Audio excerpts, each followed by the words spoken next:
Hello, everyone, and welcome to Fumbles and Fame, Plays Tomb of Annihilation. Fumbles and Fame is an international Discord community created to connect DMs, GMs, and players around the world to discuss and enjoy our love for RPGs as a whole, and to play them together with a particular focus on D&D. With all that being said, it is important to note that we at Fumbles and Fame are not affiliated with, endorsed, sponsored, or specifically approved by Wizards of the Coast, LLC. First off, to get them out of the way, let's go through some of our announcements. We have a few upcoming games this week. First, tomorrow at 6:30 p.m. UTC, our Princes of the Apocalypse stream returns. Will our heroes manage to raise the portcullis and bring the Knights of Samalar to their aid, or will the evil werebore Grimjaw thwart their efforts? Find out tomorrow in the next episode of Princes of the Apocalypse as our heroes continue to storm Riverguard Keep. After that, on Tuesday, it sees the return of our DDO stream. Join our consistent DDO adventurers, Stan and Ken, and the rest of their party as they work through the world of Zendrick on Tuesday, again at 6:30 p.m. UTC, I believe, and every Tuesday following after that. They just got the seal of Shantakor, so what's going to happen next? Who knows? Friday, June 29th, Elemental Bane returns. Join those heroes in the homebrew world of Erova for Session 5. And when I was writing my notes, I forgot to write down the time, so stay tuned on the Twitter for that. And finally, to finish out the month of June, the Steranesti sisters return after their great debut. Join them as they continue celebrating Women in Tabletop Gaming Month and just all around kick ass. And Tahina, again, I missed the time on that. So do you have a time on that, our lovely DM? Yeah, we're starting at 4 p.m. UTC. Excellent. And you don't want to miss it. I unfortunately missed the first one, and I still have to watch the last one, but I heard it was a great time. You can keep up with all of that info and plenty more by, like I just said, joining us on the Discord, following us on Twitter. We have some big changes coming within our Discord very soon, with actually lots of volunteer opportunities to help continue growing this little community that we've carved out of the internet. So if you've already joined our Discord, stay tuned. And if you haven't yet, you can find the link to our Discord below or on our Twitter at Fumbles and Fame, one word. And finally, don't forget to utilize our loyalty system. For those on PC, when you hover your mouse over the bottom right corner of the video, you should see a small little logo pop up. And if you click on that, you should be able to redeem your earned XP. For those on mobile or tablet, look for the little puzzle icon somewhere, and that also allows you to get to the redemptions you earn simply by watching us. And I have a feeling that the party may or may not need a few of those tonight. With all that, let's take a moment and get settled in as I just give us a quick recap of what happened last week. Last time, on Fumbles and Fame Plays Tomb of Annihilation, the party spent a little bit of time around the city of Port Nyanzaru before chartering passage on the Brazen Pegasus, intent on getting to their destination, the lost city of Omu, and to stop this death curse that is now clawing at one of their own, Morthos, who steadily dies each day like thousands of others across the great land of Faerun. Boarding the ship, some party members took to it more than most, and very quickly the first challenge of the Chalton Seas presented itself. A gigantic dragon turtle breached the tranquil waters of the Bay of Chult and demanded homage in the form of wealth and gold. Many things were thrown over the side to appease this monstrous turtle, capable of very likely breaking the entire ship with one movement. Once appeased, it sank back into the depths from whence it had come. Pushing along now, with the speed of a fast ship, the party made good time rounding the western side of the Chultan Peninsula, and marveled at the beauty of the Mist Cliffs and the Mist Cliff Mountains. They also got to know one another a little bit more, and got to gauge each other a little bit more, especially the newcomer, Galinden. Then, suspicious that her sister Rosalind had either followed her onto the ship, or was hiding on the ship, or had left something on the ship, immediately began searching, and found it down in the lower deck of the ship. A wineskin embossed with the crest of her family, filled to the brim with blood. Then immediately blacked out and awoke covered in blood, but having not drank any. She immediately then ran upstairs and threw the wineskin off the edge, and then sat almost catatonic, rubbing her hands free of blood, even after a clever prestidigitation from Runa washed it all away. She still sat there rubbing it. The next day, our fearless troop were met with yet another beautiful sight. A large, round bay filled with rolling mist from what must have been an immense waterfall. The captain of the Brazen Pegasus, Captain Ortome Swift and Dark, had told them that that was where the River Tath emptied into the ocean. But she also said that they couldn't dwell here. Her statement was compounded by the fact that coming out of the mist and intent on capturing the party and the ship they were on was the terror of the Chultan Seas, pirates. Instead of fighting, the captain tried to outrun them, but was very quickly slowed down by the ship using a device that sounded like thunder and emitted smoke out its front like a dragon. Propelling two steel balls attached to chains that took out the mainmast of the Brazen Pegasus, it slowed right down into the water.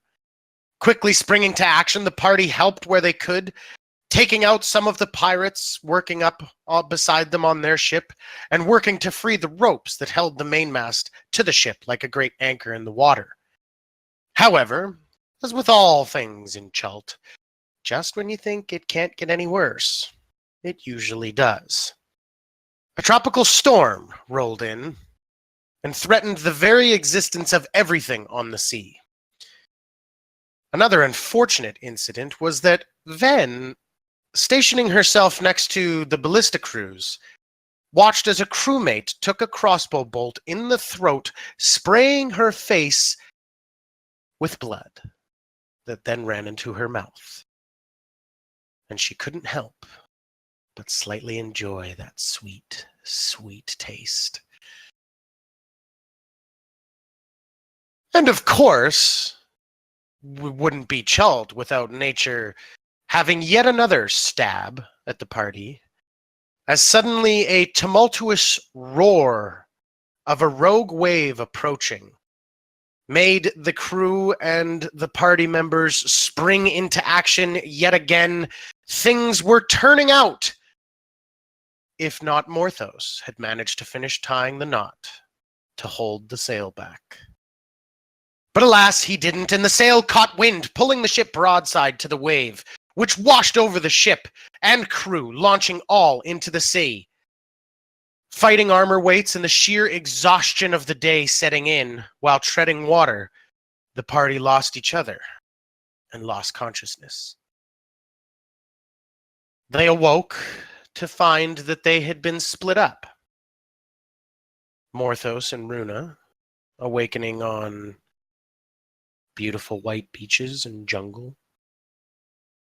Selenia and Sin on the same thing, but much closer to a mountain that spews fire. And Galinden and Ven out on the ocean with no land in sight. And that is where we rejoin our tale. With Morthos and Runa, you've just gotten up, brushed yourselves off of the sand, taken stock of everything that you had, which, luckily, you do. looking about. And as you scan around, you can see that you are in a bay ringed by mountains. To your left is thick jungle that gives way to huge mountainous peaks, sentinels watching over this ancient land. Scanning in front of you now, you follow the peaks and notice there is a break in the rock where someone could traverse the jungle to the other side of these mountainous peaks to more of the Chultan interior. Panning further to the right, a hellscape greets you. Charred jungle trees stand like skeletons against the blackened flesh of the mountains. Great bouts of smoke and flame ring the tops of these angry peaks. It's a sharp juxtaposition to the western bank. Long rivulets of molten rock run down and through a ruined city that you can see sits on the side of the mountain. It continues down, pouring into the bay, throwing up steam and noxious clouds of sulfur. The water changes from blue to yellow the closer it gets to the beachhead, and where the sand meets this sulfuric water, the sand almost appears to be tainted blood red. So, Morthos and Runa, what do you wish to do?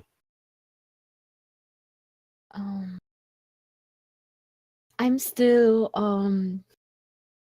coughing up seawater and checking Morthos and myself for, I don't know, broken arms, legs, ribs, making sure that we are okay. Medic training kicking in. And as we're looking around and see that the tinted red means that's lava, right? Yeah, you get the sense that the red sand is actually merely just because it has this like sulfuric salt water running up on it. And then as that sulfur and all of the other chemicals and the brimstone kind of dyes the sand, it turns it all red. So where you are, you're on white beaches. And it's very much like the middle of this bay is like nice side, horrible side. Okay. And you said we see a ruin. Would it be safe to assume that that could be Shilku? Yes, 100%. You can assume that this is yet another ruin known as Shilku. And can't hear you, Tolley. I can't hear you anymore.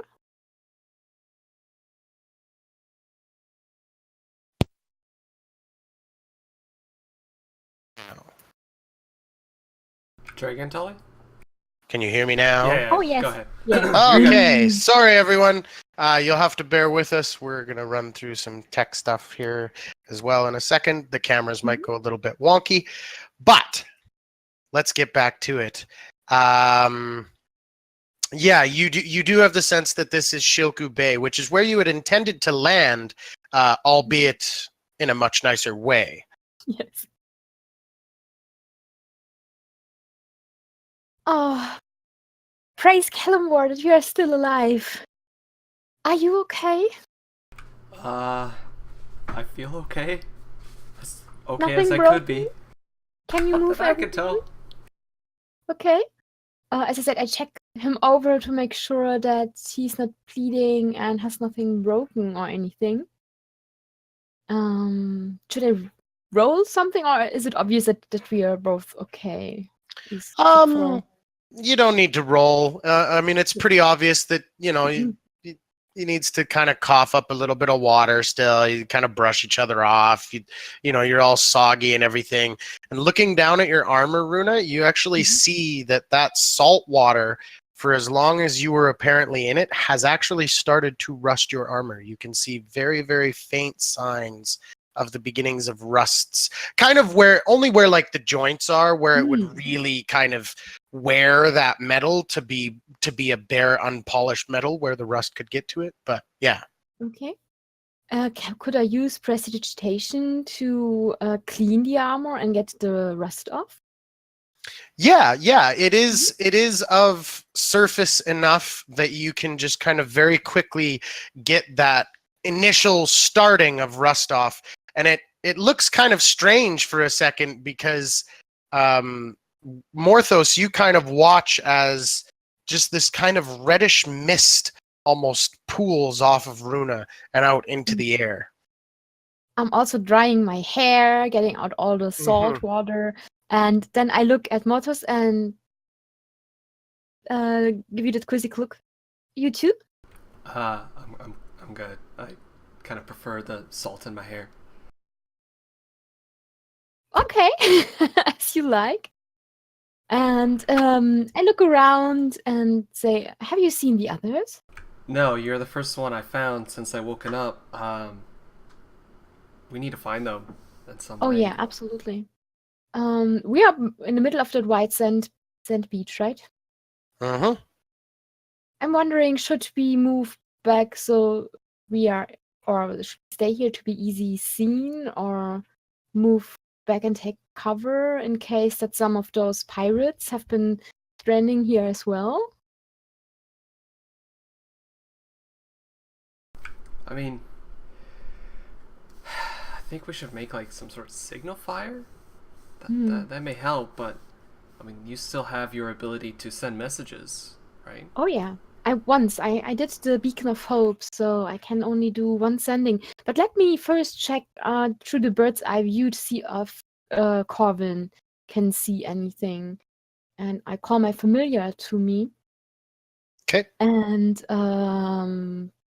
basically let him take flight and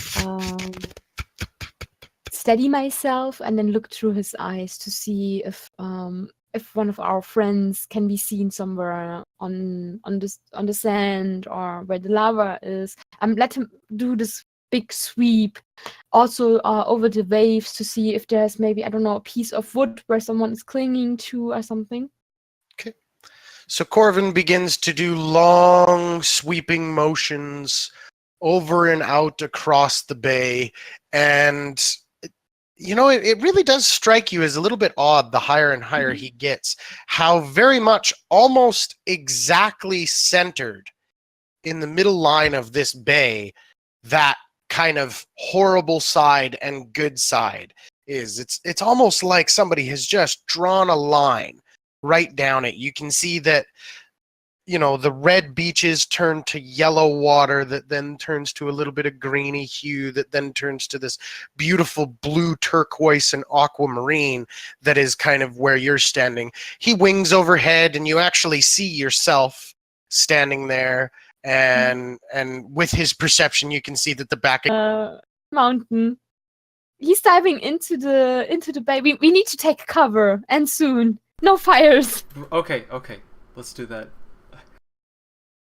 And I return my sight to myself and call Corbin back to us, and let's break for the underbush or something. Okay. Is it that perfect break? Is that like a dragon's lair, like magic that just ends, or is that like, I don't know, a shield, or just the natural? It might look weird because it's right in the middle, but is it because of the natural formation of the terrain that it breaks right off in the middle, or is that You magic? get the sense that it's more natural, kind of Okay. weirdly natural, you know what I mean? It's one of those like nature's odd mysteries. Yeah. And Very symmetrical. you do get the sense that if it was the dragon's lair, the side that you were on would be the hellscape. But he's actually on the nicer side, on the nicer side of the mountains, Okay. kind of coming down. But you guys run very quickly to the jungle foliage and dive underneath just as that great red shape flies overhead. Selenia and Sin, you two hear this roar off in the distance. Now, you two are standing kind of near jungle, but ahead of you and down the coast and towards the interior of this bay, you just see black soil, blackened, scarred rocks, trees. You're going to have to traverse this very nasty volcanic wasteland to try and get to the nicer side, because you don't necessarily want to swim in the waters. Looking at the waters, you can see that they are yellowed and kind of have this noxious kind of cloud hanging over them. You can see dead fish floating in that water. It's not a very nice sight. You guys have spent the last little bit just kind of quietly eyeing each other down, these two stoic figures who rarely say words to one another, and just kind of quietly cleaned your blades and cleaned your armor, dumped out your boots, and for like a good half an hour, 45 minutes, the only sound that came out of you two was like a light cough. That was it.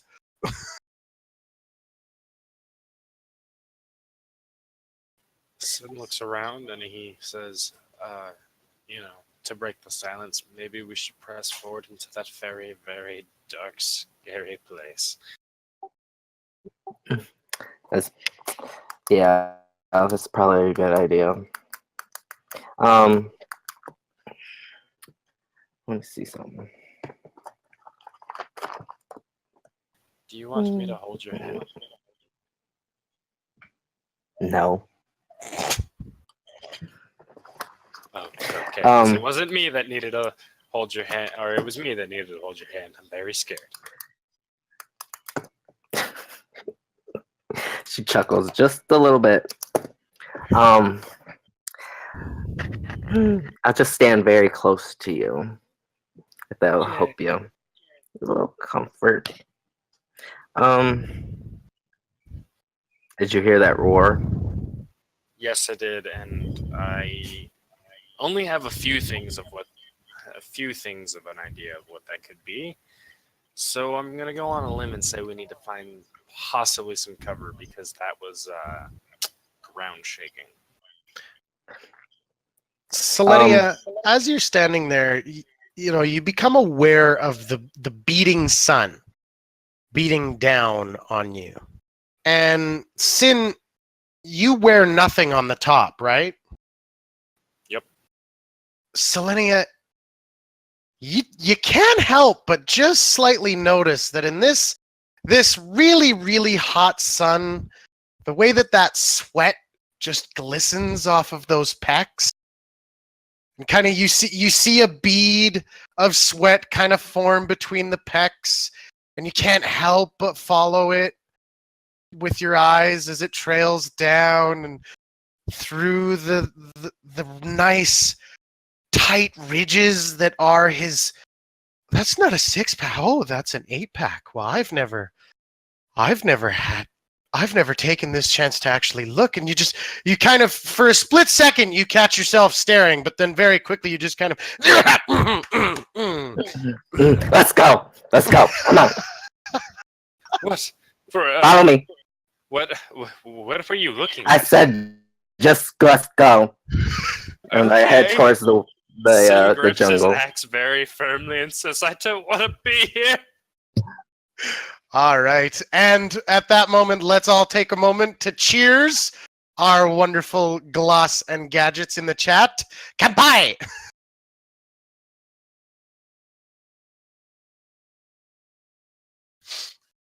All right.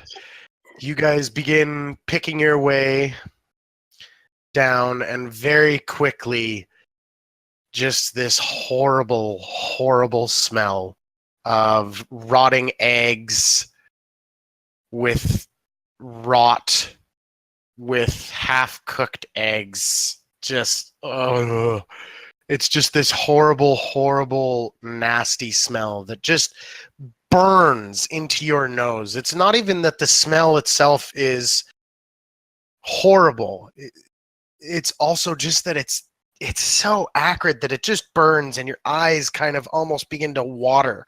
And you get the sense that it may get significantly worse as you pick your way through. As you're picking your way through, Another roar breaks the air. And looking out over the bay, you can now see this large reptilian form supported by leathery wings, winging its way loudly over the bay as if it is claiming its territory once again and letting any intruders know what it will do to them if it finds them.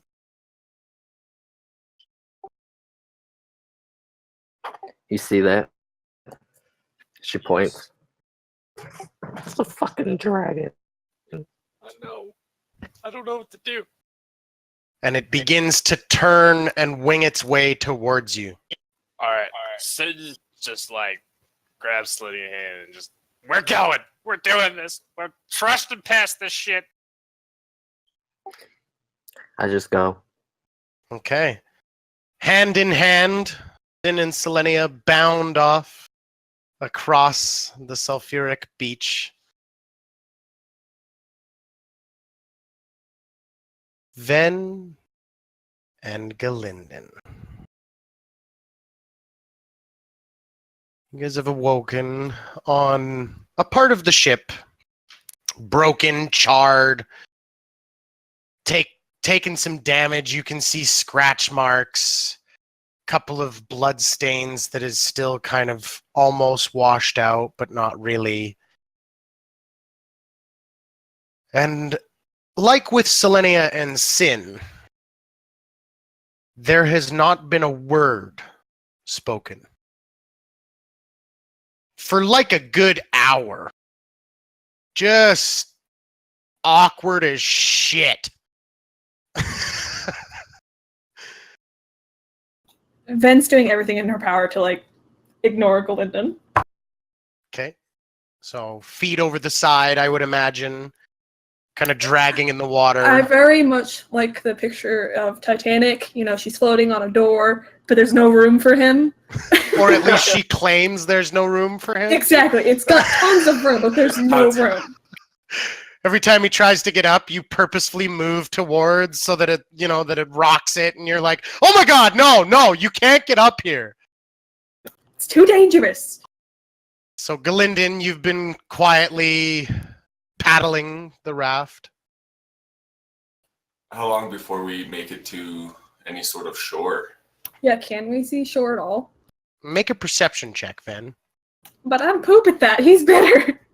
He said But it first. he's in the water. Shit. Should have scooched over.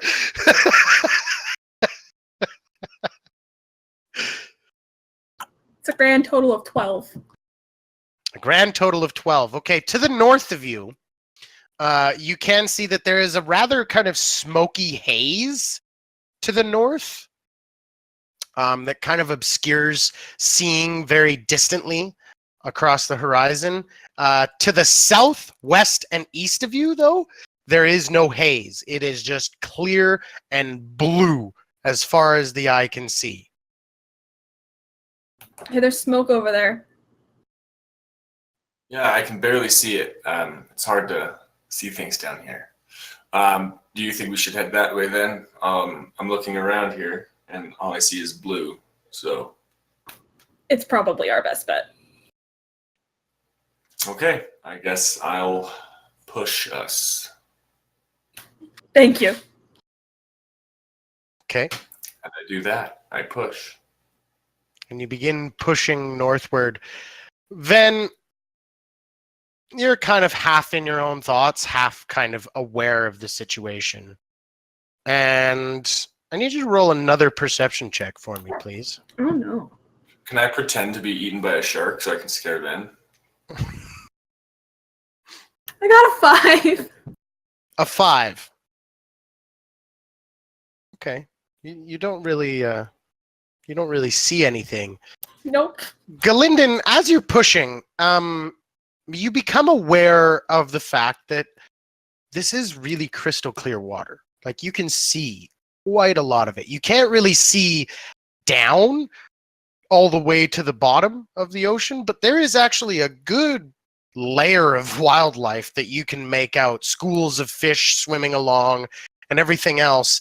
And, you know, every once in a while as you're pushing, you kind of duck your head in under the water just to kind of watch this new nature that you've never really experienced being on land, and looking at the new ecosystems. You know, you watch as how the older fish keep the younger fish in the middle of the school to protect them, and everything else. And you really appreciate that. But then you note that as you're pushing, there's a lot less and less fish. Is the water getting warmer? The water is not getting warmer, nor has the depth of the water changed. But the fact that there is no fish suggests that such easy prey are running from perhaps a predator. Oh. Then I don't mean to alarm you, but we could have some trouble. I don't really understand the way of fish, but The way it of doesn't. fish. Yeah, it doesn't look good anymore. There used to be a lot of them, and now there aren't as many. Well, isn't that better? Fish are terrible. Yes, but what eats fish? Yeah, good point. Something bigger than a fish. Yeah. Okay, how deep is the water that we're in? Quite deep. You cannot see the bottom. And have we gotten any closer to the smoke?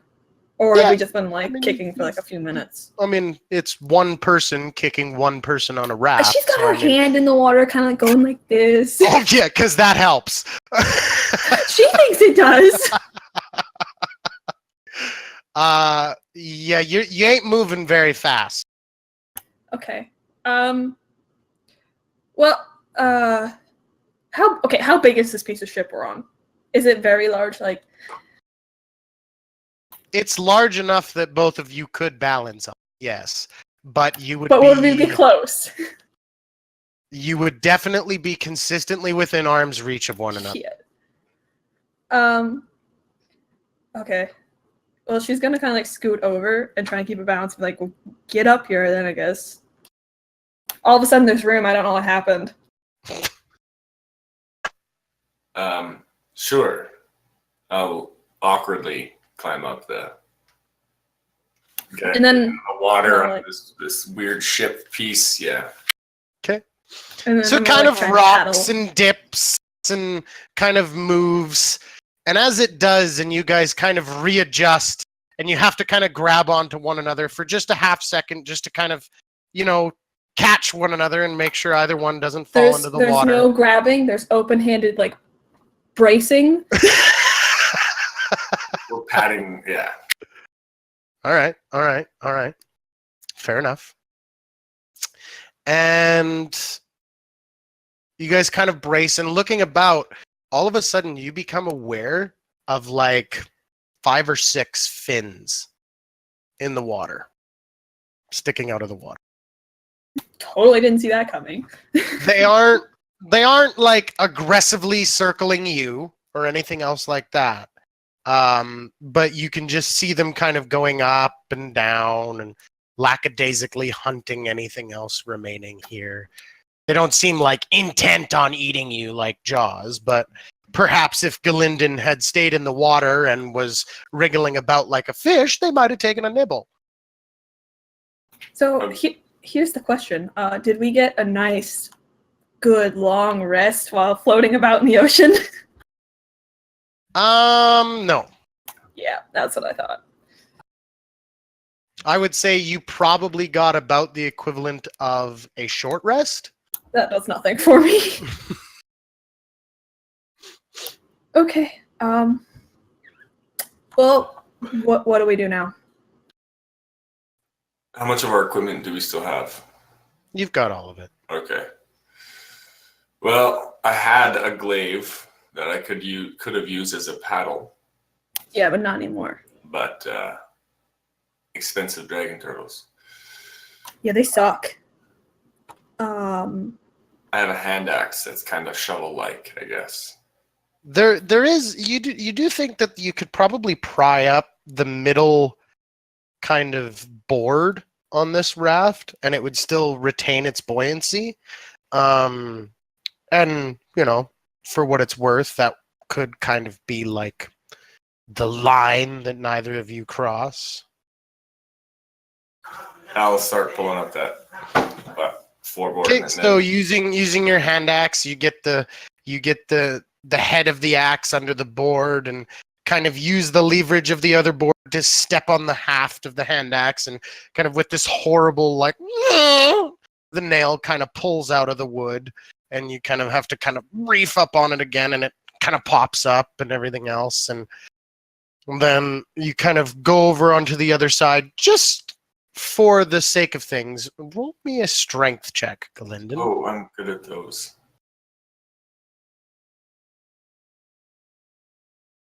4. Oh, you're good at 4. those, huh?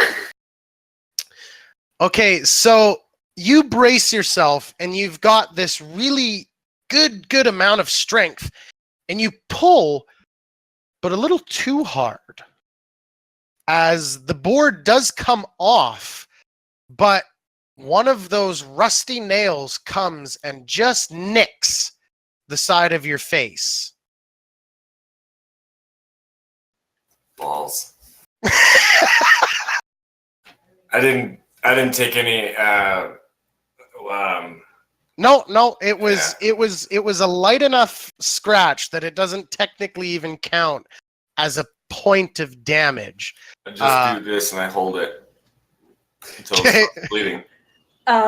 Ven's gonna like scramble to the edge of the pizza ship, as far away from him as possible. Yeah, I'm gonna observe her actions as she sees the blood. Okay, as she scrambles and you're doing this, I need you to make a dexterity saving throw, as she is not scrambling graciously. Very panicked, actually. 12. 12. Okay, so it's a little bit like you're like, Jesus Christ, like say something next time. But she gets off into the corner. Now, how are you sitting in the corner, Ven? What do you look like right now? I actually am not even looking at him. I'm kind of like in the corner with my back to him and like kind of curled up and just kind of like with my tiny hand in the water trying to like paddle the boat towards where or not the boat, like whatever it is towards where we need to go, and watching these sharks. Okay. And as that happens, a distant roar comes over the water. Morthos and Runa, you have placed yourselves prostrate on the ground, kind of pulled ferns over top of you guys, and just quietly didn't even dare to almost breathe. As this dragon kind of wings its way over where you were. And then you see it begin to wing its way over to the eastern side of Shilku Bay. And you figure that you've got enough. It's headed away now, and you can probably stand up and continue moving if you so wish. We may need to find a better area to like Oh, yes. wait for the others or try to find the others from. Yeah. We need a secure place where I can cast that spell to find out where the others are. Let's see. And I look around and try to find Is there some spot where we could have a look out over the bay to see maybe one of the others reach the shore? But There's not quite a keeping few spots, ourselves? actually. There's a few little kind of small ridges and small little cliff banks that you could get up to that would overlook at least a small part of it. And as you begin to kind of slowly pick your way towards one of those, you're always kind of keeping an eye on that dragon. And off in the distance, you see it dive down onto the western bank and come up with something in its claws. Oh no, what is it? And as you are flying overhead, as it flies overhead back to its cave, You can Yes. see that he's got this large humanoid figure, looks rather muscular from a distance, in his claws, and the humanoid is just and then all of a sudden, with just this flick of the wrist, the dragon just throws the humanoid up into the air with its claw, kind of wings back, breathes fire onto this person, chars it in an instant, and then in that same instant, chomps down on it. And that person is gone. I grab onto Morthos' arm and shy away from that gruesome sight. Oh no! And then that dragon just wings its way back towards its home.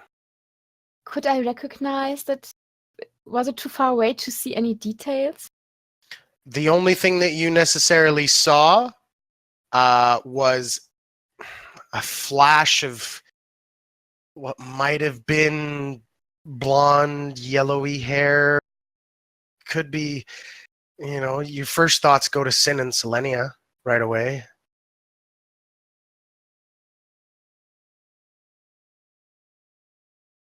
Runa looks pale, and do you think could that have been one of our friends?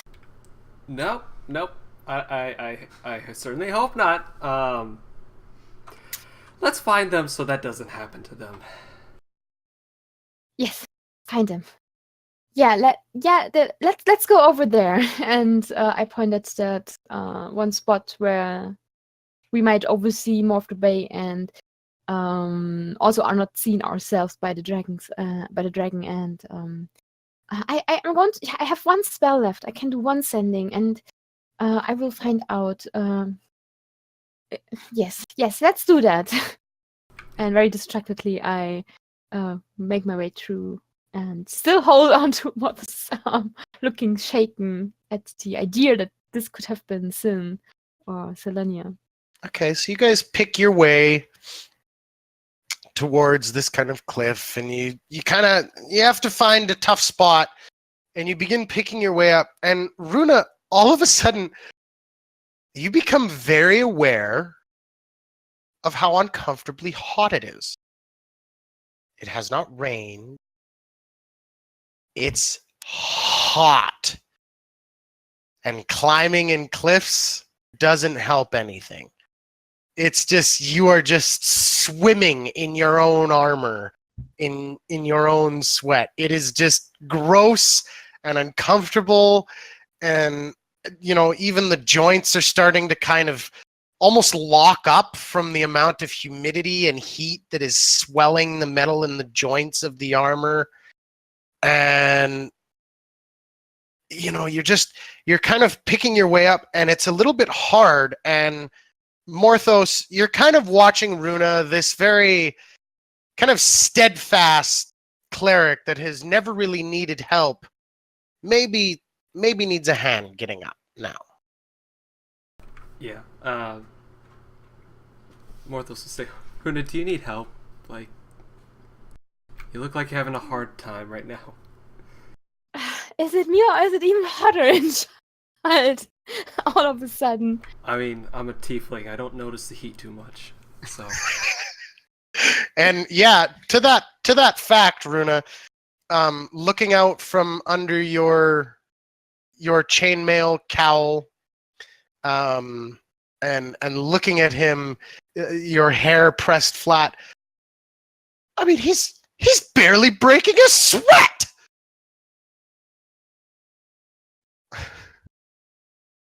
I mean, we have been here for 2 months. That's nothing new, right? No, but I mean, He's obviously looking fresh as a daisy to my great. Yeah, you might it might help to just kind of take the chain cowling off your head, just to let your hair breathe. Okay, some fan service here. She's going to pull back the chainmail hood and open her hair and precipitate it fluffy and conjured a slight breeze around her face. It's like, Does she do the slow as it comes off? yes, absolutely.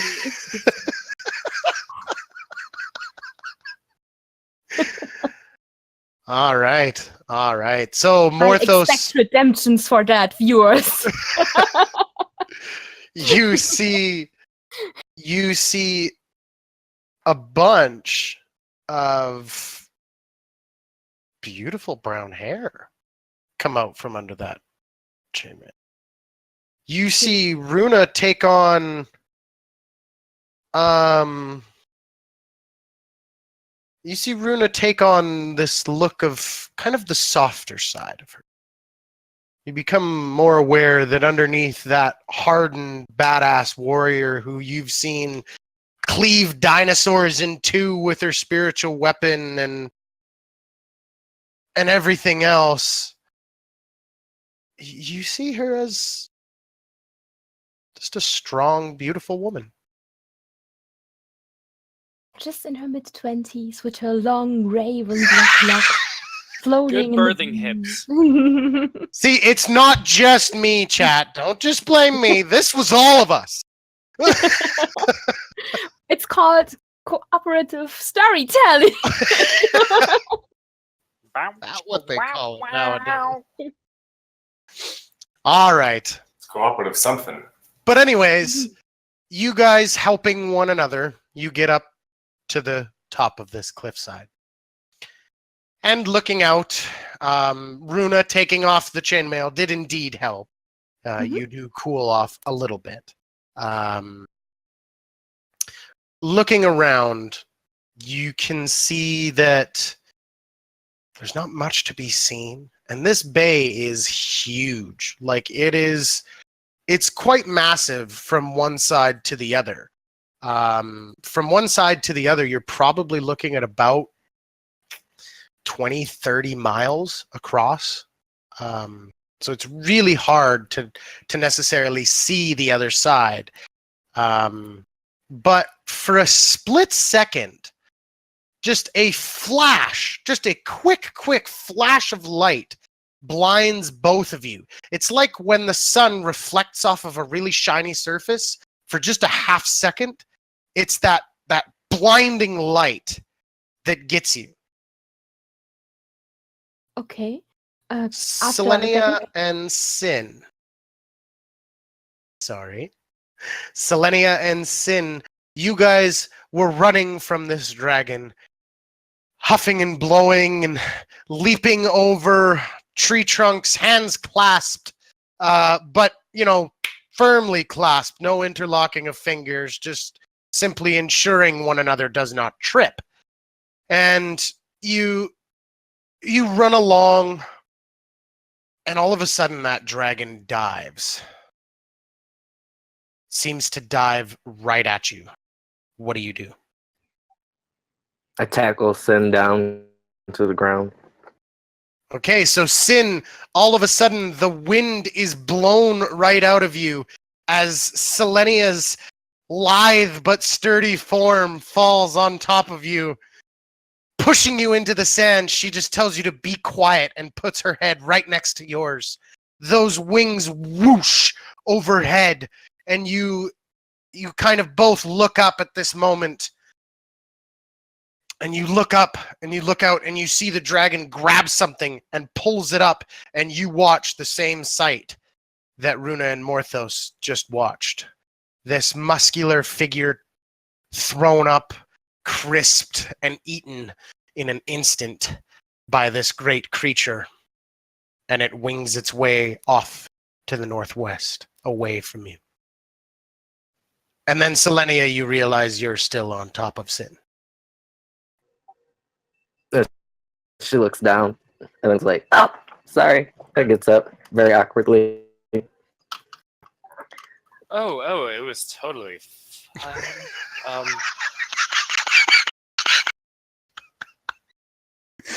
I didn't expect to be, knocked down in a fashion like that. That's there's a little crackle here and there. Well, thank you for saving my life. Yeah, just get up already. I stand up, and I say, well, there's only one muscular guy besides, me. So hopefully that wasn't Galinden. If it was, hopefully he tastes like chicken. Man is not muscular. You're right, as Sin flexes. Her eyes go wide for like a second. Why don't you wear a shirt? For some reason, I feel more powerful without a shirt. More Where like did this vulnerable. accent come from? Oh Hold my on. god. Oh my god, can this be canon? Barbarians just cannot wear shirts so they can't rage?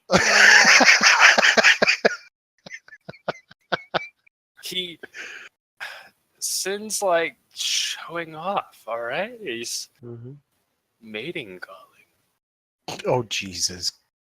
Oh Jesus. All right. Well, what do you two wish to do? Okay, Um, so... Oh god. 1 second. Uh-oh. And the liquid comes out, needing some of that liquid courage. Uh-oh. I'm a really bad influence. Hold on. All right, Selenia, what do you wish to do? can I look around? Sure. So As now she looks you... around, the wind is like whooshing her hair around. Okay, so Sin, you just kind of took a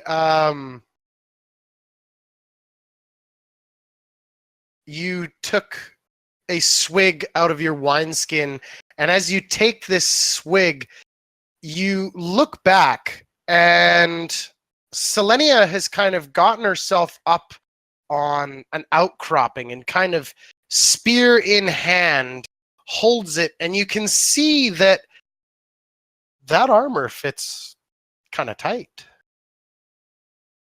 Sin, like, Kind of. Sin steps back and he's just appalled about how he didn't pay attention earlier, and he's in awe right now. Like, he looks down at his axe and he looks back up and he says, I wonder how she does in battle when I stare at her like this.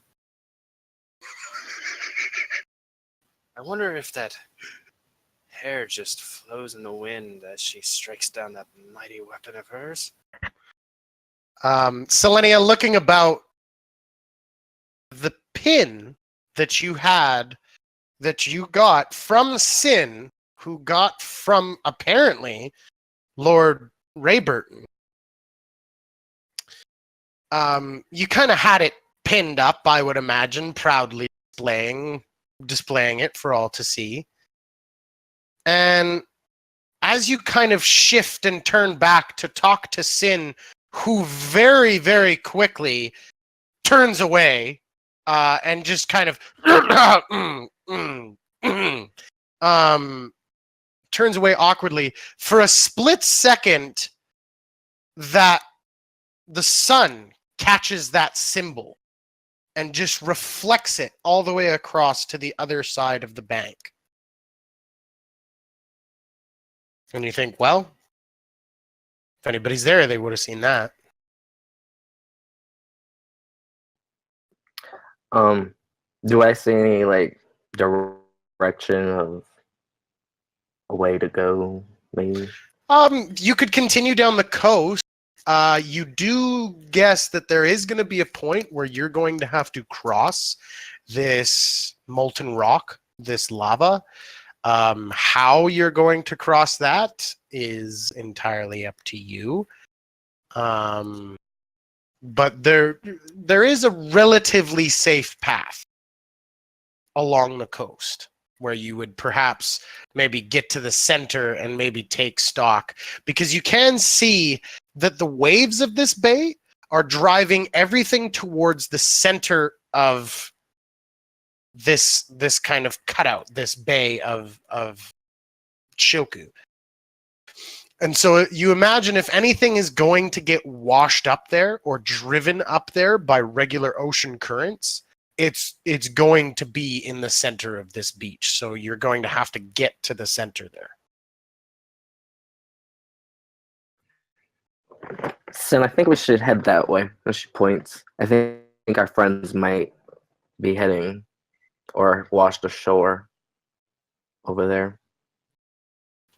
Yeah, we should probably help and find our friends. They might be in some danger because we don't know if that was possibly one of them.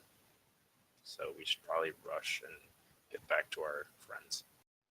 And keep an eye out for that dragon. Oh, I don't think that dragon is going to be very hard to find if it's happening. All right. And you guys begin moving your way down the again, kind of running side by side one another, the ocean wave kind of coming up on the beach, both pecs bouncing perfectly with each step. Tripping as he stares, just like, oh god, they're bigger than I thought! Are they in slow-mo? Definitely. All right. As we move back to Galinden and then.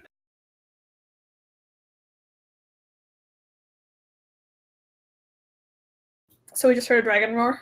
Well, you heard something roar. Very, very Okay. distantly. Paddling.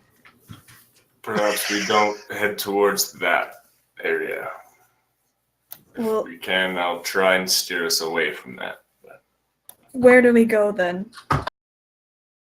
Well, towards that area, but not directly towards that area. Very, very astute. Okay. I And she want to find out continues what that paddling. is. Okay. You continue paddling, and at the front of the boat, and you're kind of just doing the very kind of quick doggy paddle and continuing to go, and the adrenaline of seeing that again kind of makes you move a little bit faster. You begin to see this small rock floating in the middle of the ocean. A rock floating? A rock floating in the ocean. Does it look like a turtle shell, or does it look more like a rock? From a distance, you can't tell. Okay. How small is it? And how far away is it? I'd say it's about, maybe at this distance, you would guess it to be anywhere between 2 to 3 feet in It's a pretty diameter. big rock. Is it in our direct path? I mean, it's indirect, but not so indirect that it would cause inconvenience. As we get closer to it, can I look underneath the water where the rock, like underneath, you know what I mean? Mm-hmm. So as you get to probably within about, I would say, 30 feet of this thing, you dip your head under, and you don't see anything, really. You see, like, where the rock's sitting, and the curve of the rock, and then you kind of dip your head up, and you're like, that's not. And then you look, and you're like, turtle shell. Alright, it's just a turtle. No need to be scared. I'm not scared. Is it like a baby dragon turtle or something? I don't know. I think we should avoid it. Are you scared? No, I just don't think we should. We already have sharks around us and roars in front of us. Oh, The sharks yes, are gone right. by the bottom. Okay, Oh, perfect. We paddled away from the sharks. Yes. Okay. You can get back in the water now. No, it's There's, nice up there's here. not enough room. I'll get back in the water. Okay. So you get back in the water. And She kind of like wait. Oh, you put your head under the water, didn't you? Yeah. To look at the. Okay, so the blood's off his face, and I imagine it's all scabbed over. Mhm. Okay, yeah, she's a little better now. She can look at him at this point. I don't mean to alarm you, but you've got some red on you. Red. Yeah, red. It's like looking. I Where? made you look. You're a need to look. dick. I'm gonna She keep keeps paddling. paddling. Okay, you guys note that that rock, that turtle, begins to follow you. I stop. I turn around and I like wade paddle towards it. And What are you do you doing? And want? it just down under the water. All right. I'll turn around and start pushing again. Sometimes you just need Why? to be a little forceful with the things. With that a make- turtle? It was following us. It had ill intentions. I know it. Okay. Can you speak turtle? Like, anyway. No, but I am of the wild and the nature and stuff. Don't question. It's I know. Yeah, you're wild. Okay. I didn't say that. All right. You all of a sudden hit something. Boom. This soft little thud. And all of a sudden, coming out of the water is this like turtle head. But it has almost more kind of humanoid features. And wears just these thick goggles on its eyes.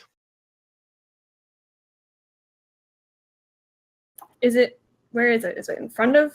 Yep, Or is it it's in behind? front of the raft. It's like it came up in front of the raft and has stopped it. Oh, what? And she kind of waits. Hi? You talk to turtles, talk Hey! to turtles. Oh my god, it talked back. Well, of course I talk. How are you? I'm good. How are you? Could be better. Really? Why? I would much prefer to be on solid ground. Why? We're not of the ocean, friend. We don't belong here. We belong on land. All of a sudden, the head kind of right next to you. This kind of turtle figure. Nice to meet you. I'm Cork. Cork, eh? Yeah, they call me that because I float. Naturally, look! And she slips all of her limbs in, except for her head, and she does. She just like bobs right there in the water. It is an interesting talent, Cork. My name is Galinden.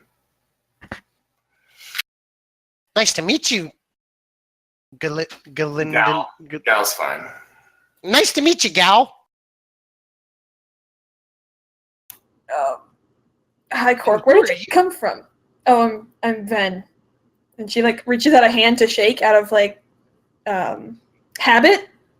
This kind of huge, wet, kind of long black clawed hand, I guess, kind of reaches out and envelops yours, kind of shakes you a little bit too vigorously. Okay, that's You gotta be enough. careful out in this sun. You Yes. look rather pale. Yeah, I'm pretty pale. It's not good for my complexion. Tell me, Cork, can you help us? Help you with what? Well, we want to get to the shore. We have friends that we've lost. We want to find them, and we believe that they're on the island. Life's a maze, isn't it? It sure is. You took a wrong turn, didn't you? Yeah. Ah! And then a volcano fell on us. Weird how that happens. A volcano fell. Yeah. How does a volcano fall? It erupts, and then it has pieces of its mouth that fall. I don't know. It blows up, and it throws shit at you. Yes, but here is the question. Does the rock fall? Or is it flying? You would know best. Where I'm from, volcanic rock falls. Mhm. Life is a maze. Life is a maze. And I give them like, what the fuck? I don't know. What the fuck? Well, I mean, if you want, I could maybe give you guys a push. I'm a little bit better of a swimmer than you guys are. Why don't you hop up there with your pretty lady? Yeah, I'll just quickly get up here then. Yeah. Your side. I'll stay on mine, I guess. There's a line. Don't cross it. The turtle figure, having heard this, says, "Oh, you two aren't together? You What? aren't mates?" No. No. We're not compatible. Not in the I slightest. am elf kind and she is mortal. I'm immortal. Okay. Okay. Oh. Long story short, no. No, definitely not. No. Sorry, Cork.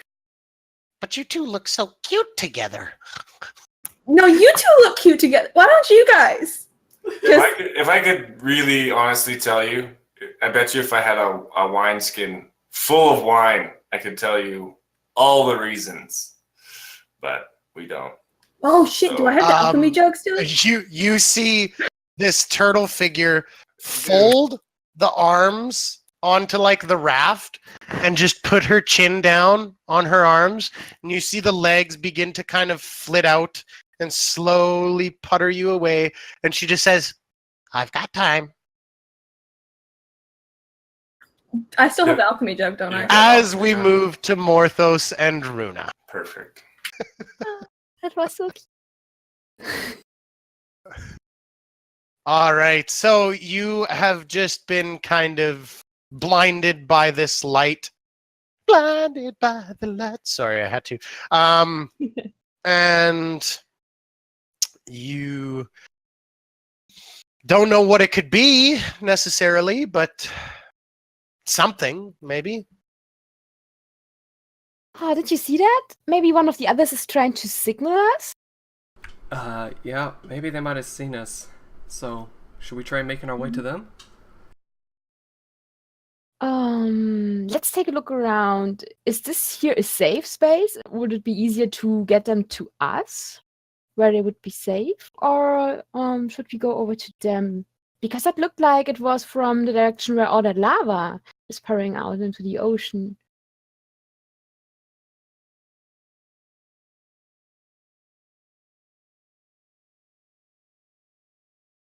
Morthos? Sorry, just something weird like happened with stream on my end. So okay, so heading towards the lava, you said? That came from the direction where the lava is, right? Yeah. We could try making our way there. We can. I mean, we saw them, so let's go to them. But first, I would like to try to send a message or try to contact them. And I don't have locate object, but I have one sending left prepared because I wanted to send a message to Sin's father. And so I'm going to send. Whom should I send the message to? Should I try Sin? Because that looked like maybe Ven, because it didn't look like Ven at all.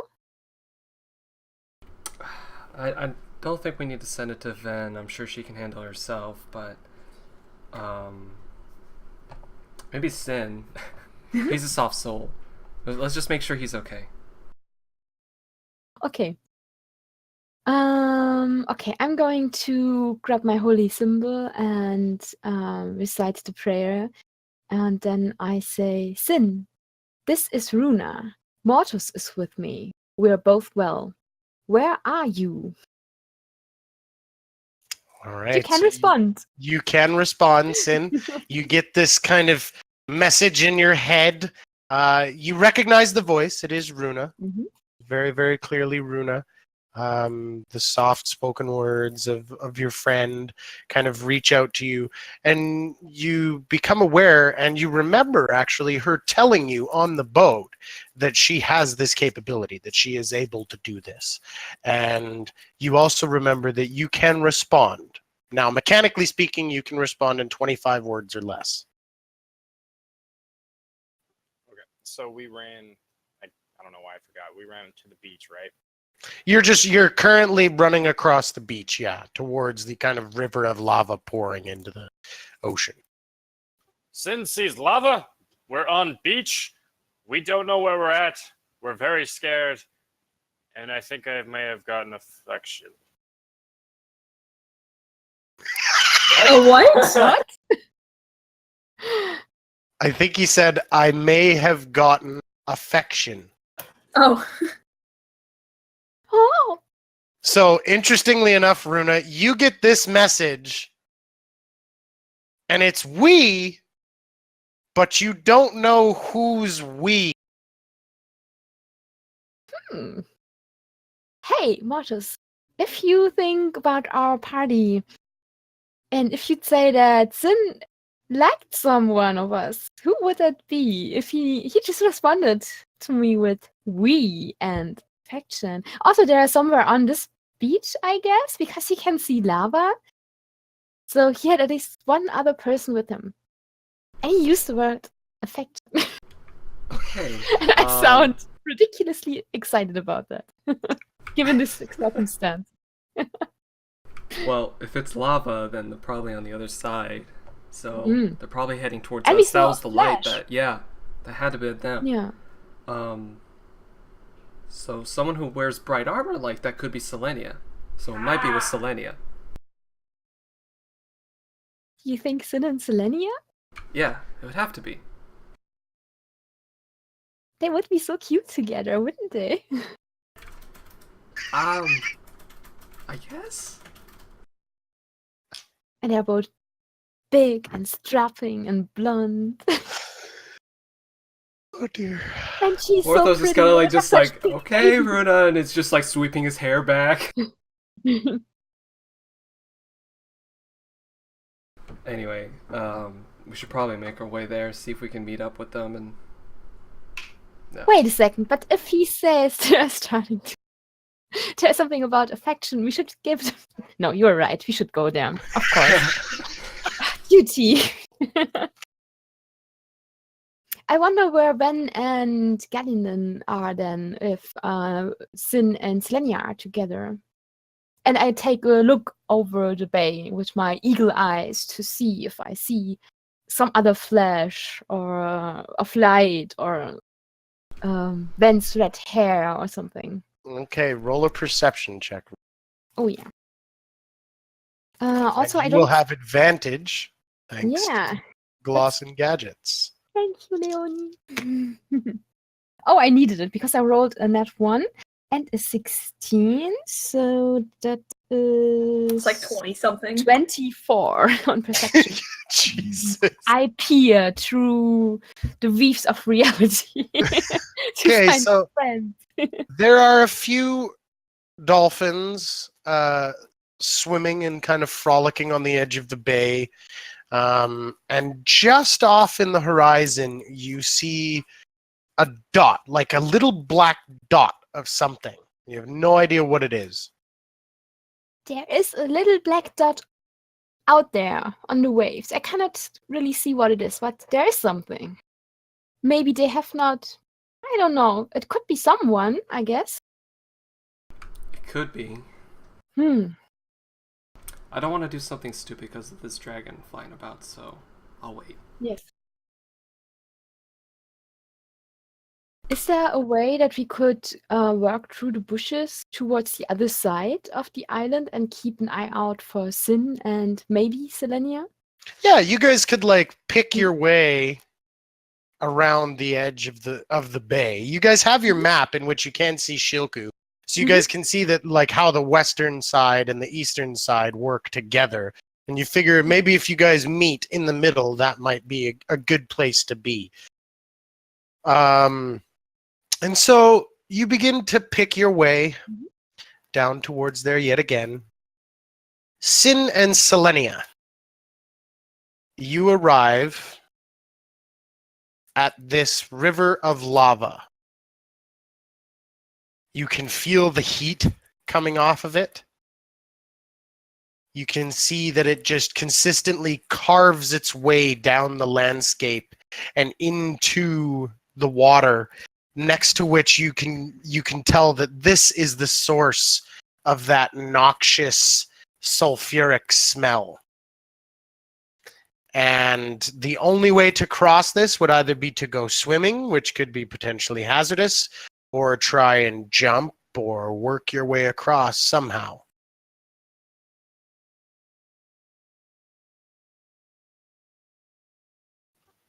Sins looks at Selene and says, "What do you think the best way of crossing would be?"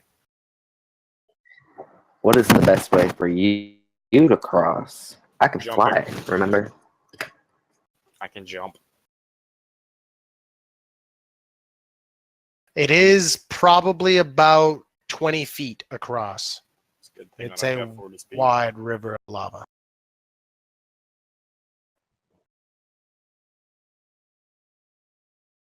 Well, is there a way you can fly us both over?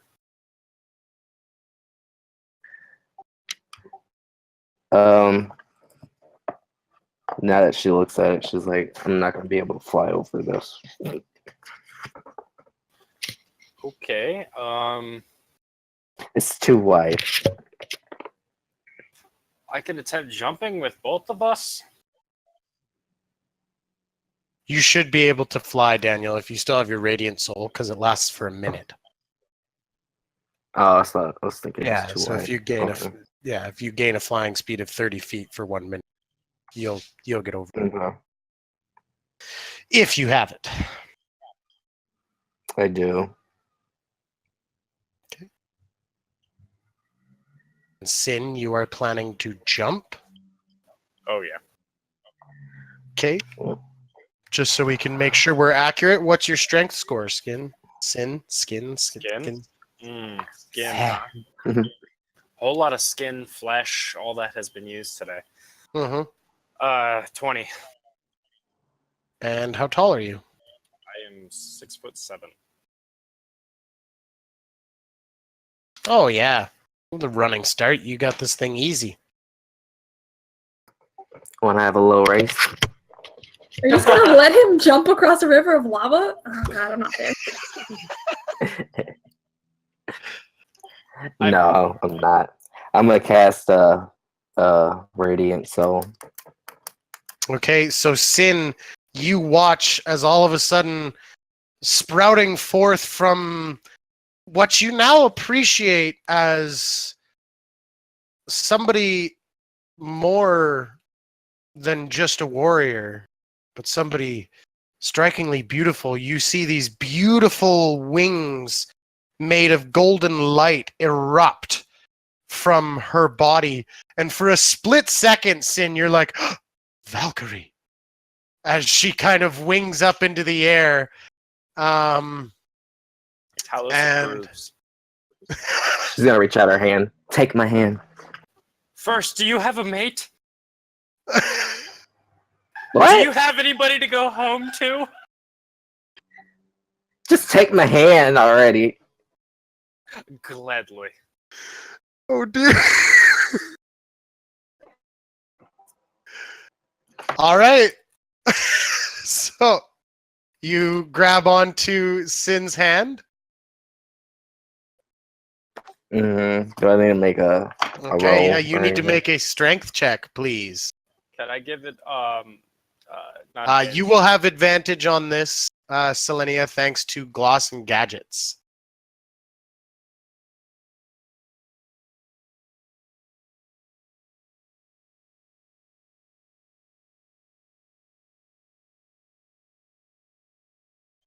Can I use athletics? I don't think Yeah, gonna it's the help. strength athletics check.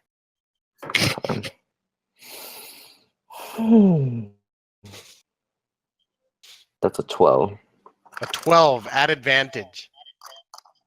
Yep. Okay, so you get I got about a 3 and a half. 4. You get about halfway over this river of lava before all of that sweat that covered Sin's body makes his hands slick to hold on to, and you feel his hands begin to slip out, and then they Can let I go. try to throw him? Oh. I need you to make a dexterity saving throw, please, Selenia. And you will have advantage on this, again, thanks to Gloss and Gadgets. She cashed in quite a few advantages for you guys. Seems like everybody really wants certain things to happen. Oh my god. Well, I got a 19. A 19. Okay, this time you grab down, and all of a sudden, in this Beastmaster's handshake and arm grip, Sin looking up into these beautiful eyes, framed by sunlight, this golden hair that ripples as if to be the very sun itself, radiant wings behind her.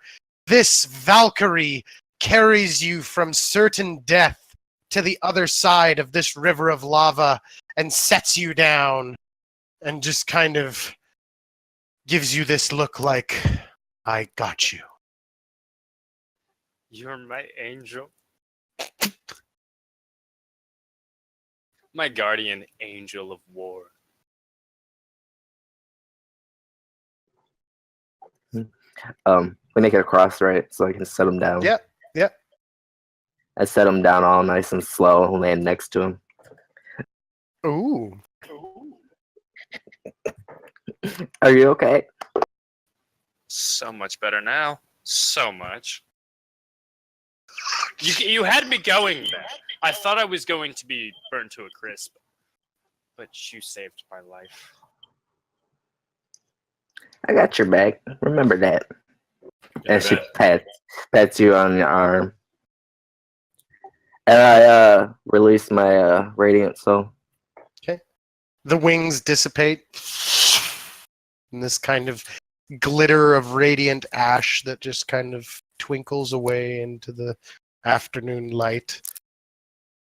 As it is indeed moving into the afternoon, it'd be time for you guys to think about maybe getting some sleep, something like that.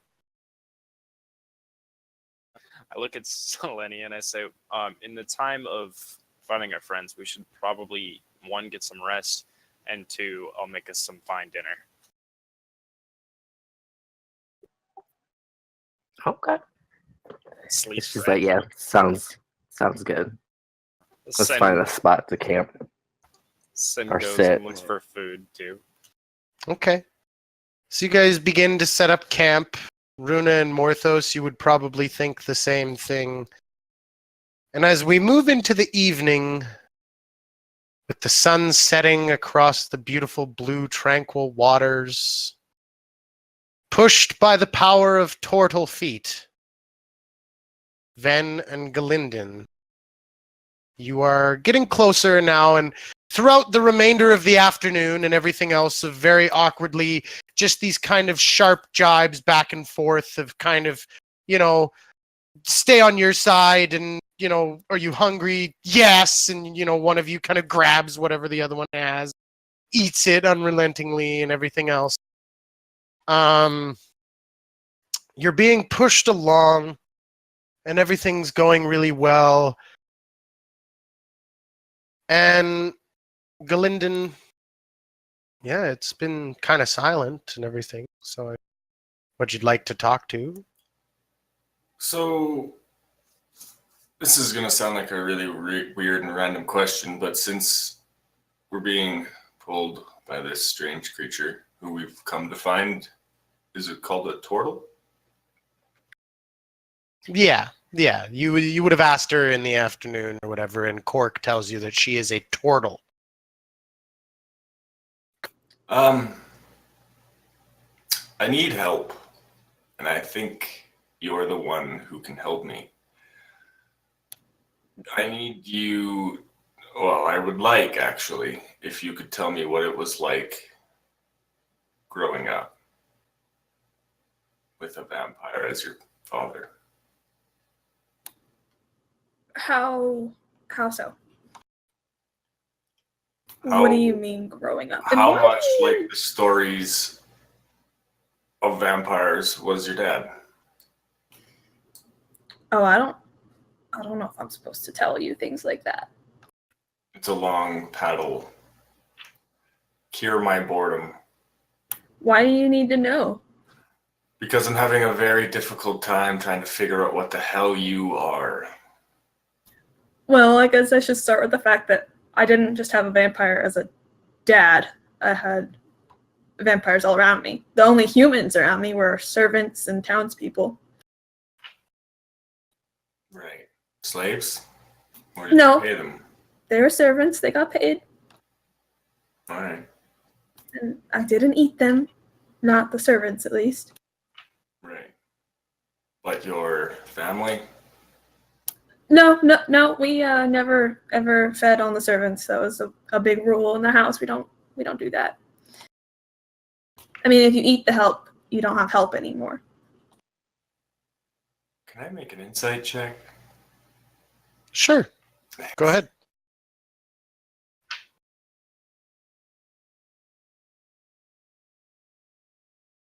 $11.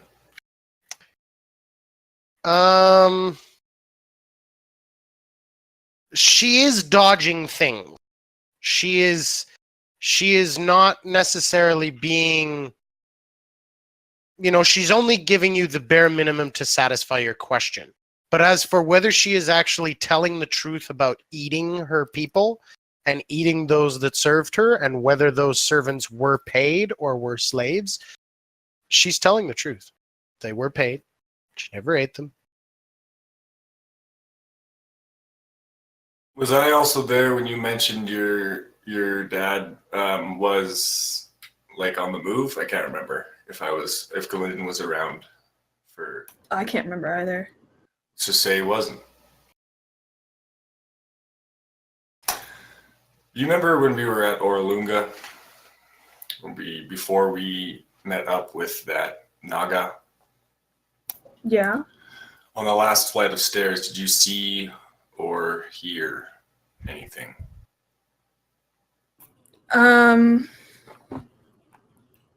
Yeah, I saw something, that's for sure. Okay. Did that vision has it sat with you, or have you forgotten about it? It's most definitely sat with me. Okay, so I guess what I'm also getting to is that my vision, or what I heard, the grandfather tree back home is sick. And I was asked, I guess, cryptically, what is balance?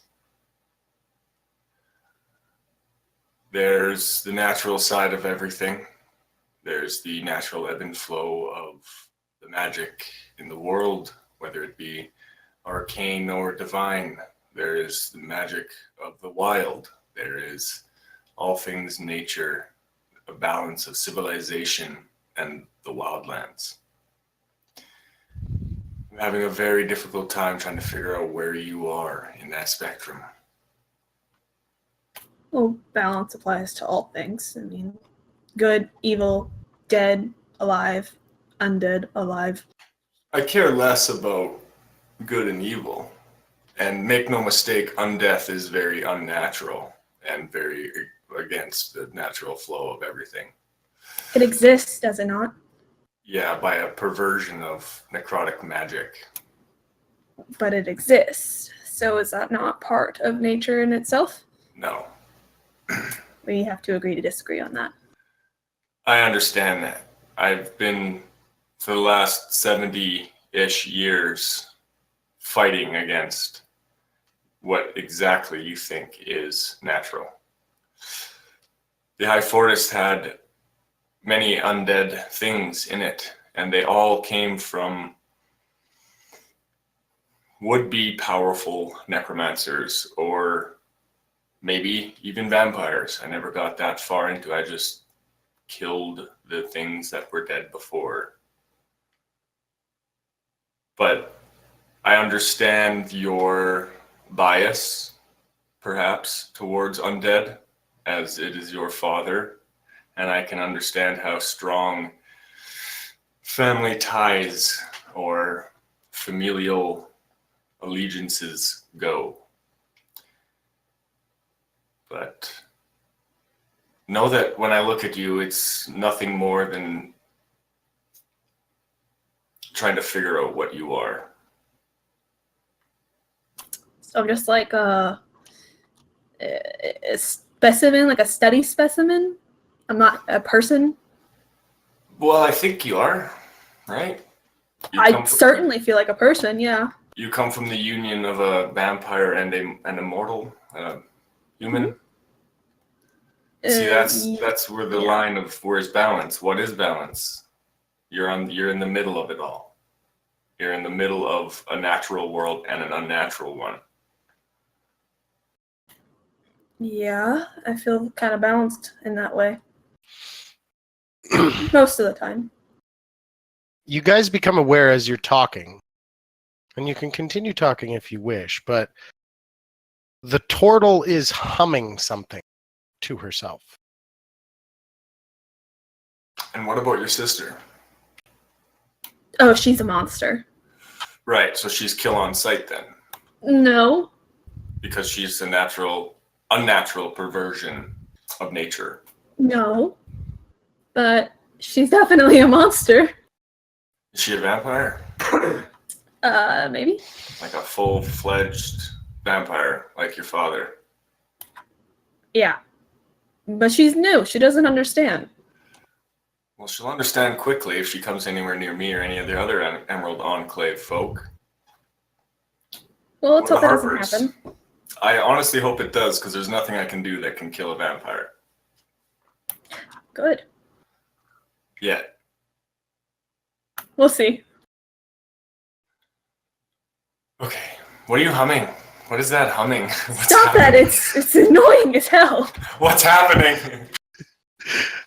And Cork just kind of perkily, what? It's an old turtle song. Oh, you want to hear it? You want to hear it? You want to hear it? Yeah, just give me a second. I'm gonna pull out my little elven flute and Oh my god. try and play along. Hoo-loo-loo, behind the humming. If there's words, please, Cork, sing them. I'm putting my head in the water to like drown it out. I'm like leaning over, putting my head in the water. Just backups if you don't mind. And you see that Cork actually like pushes you away, goes onto her back, and then like begins playing the turtle shell with this very kind of almost reggae beat. And all of a sudden you hear her sing, "There you see her sitting there across the way. She don't got a lot to say. There's something about her. And you don't know why, but you're dying to try. You wanna kiss the girl." And then she kind of swims around a little bit more. "Yeah, you want her. Look at her, you know you do. It's possible she wants you to. There's only one way to ask her. And it don't take a word, not a word. Go on and kiss the girl." I look over at Ben. What the fuck? I don't understand. Yeah. I regret having her sing that. I apologize. Yeah, you should. It's an honestly weird song, Cork. It was beautifully done, but your ways are lost on us. The lyrics were just a little off. What's it about? "Love," she says. Oh. Just kind of pops up right next to you with hearts in her eyes. You're not scared of sharks? "No," Why? she says. Well, I guess you can. "They can't get through my shell." That's fair. What are you afraid of? Oh. She kind of brings you forward with a claw. "Boys." Oh yeah. Okay, fair enough. Fair enough. Sorry, what? I missed that. What was she No, don't worry about it. Nothing. It's just girl talk. And then yeah, and then just kind of pushes the thing along and slowly goes back to. I want to try. Hold on. I can make a 5-foot cube illusion. I kind of want to try and make like, I don't know, the shell of a boy turtle behind her. Okay. So you make like a differing color behind her. You're gonna have to draw her attention to it. She's like, another floating rock. You see Cork kind of, oh, where? And she kind of turns and looks, and then her eyes go kind of wide, and you just see her just into the shell and just goes back to like floating. There goes our propeller. I make it go in. I was hoping she would paddle faster. Just It didn't work. tunk, tunk, tunk on the top of her shell. I think you can come out now. Ben was just No, he's gone. He trying left. something, I think. Kind of the head slowly kind of pops out, looks around, just kind of, oh.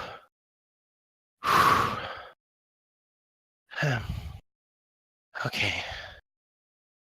Maybe I'll stop humming now. That mating song is strong, she says.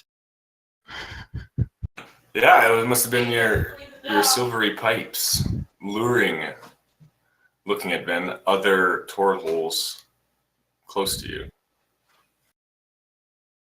Yep, there were so many other turtles. Yeah. We should probably get out of here faster before they come back. Oh, well, do you want to get in and help me? I'm probably just gonna drag. Like, I'll just be a Oh, drag. come on, it's fine. Oh, I did push all the way up until the turtle. Okay, you know what? Fuck it. It gets me away from Galinden, so I get in the water and I start kicking. Okay, you start kicking. It's rather warm water, kicking along. And Galinden, I would imagine that after a period of time, you just go straight into trance. Well, yeah, I'm going to trance after. I'm going to braid my hair first, though. I'm going to have to get it wet in the water and then comb it with whatever comb I have left from the wreckage. I had like a stupid little like elven comb in my stuff, but if it's Okay, broken or so whatever. you watch. You can't help but be a little bit jealous of his hair, Ven. That nice gleam he's got from the salt spray and just the care he takes in running his hands through just daintily and then braiding it ever so nicely and perfect. And At this then point, he I kind look of like a drowned rat in comparison. he kind of goes cross-legged and goes into a trance and then immediately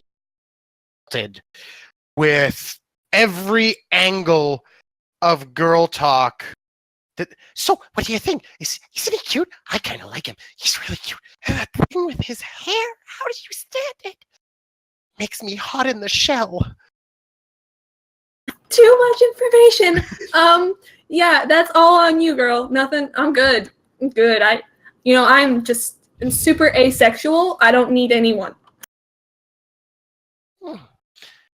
That's interesting. She just keeps pushing, and every once in a while you see her eyes just staring into the back of Galinden, just very, very aware as he trances and as the night passes.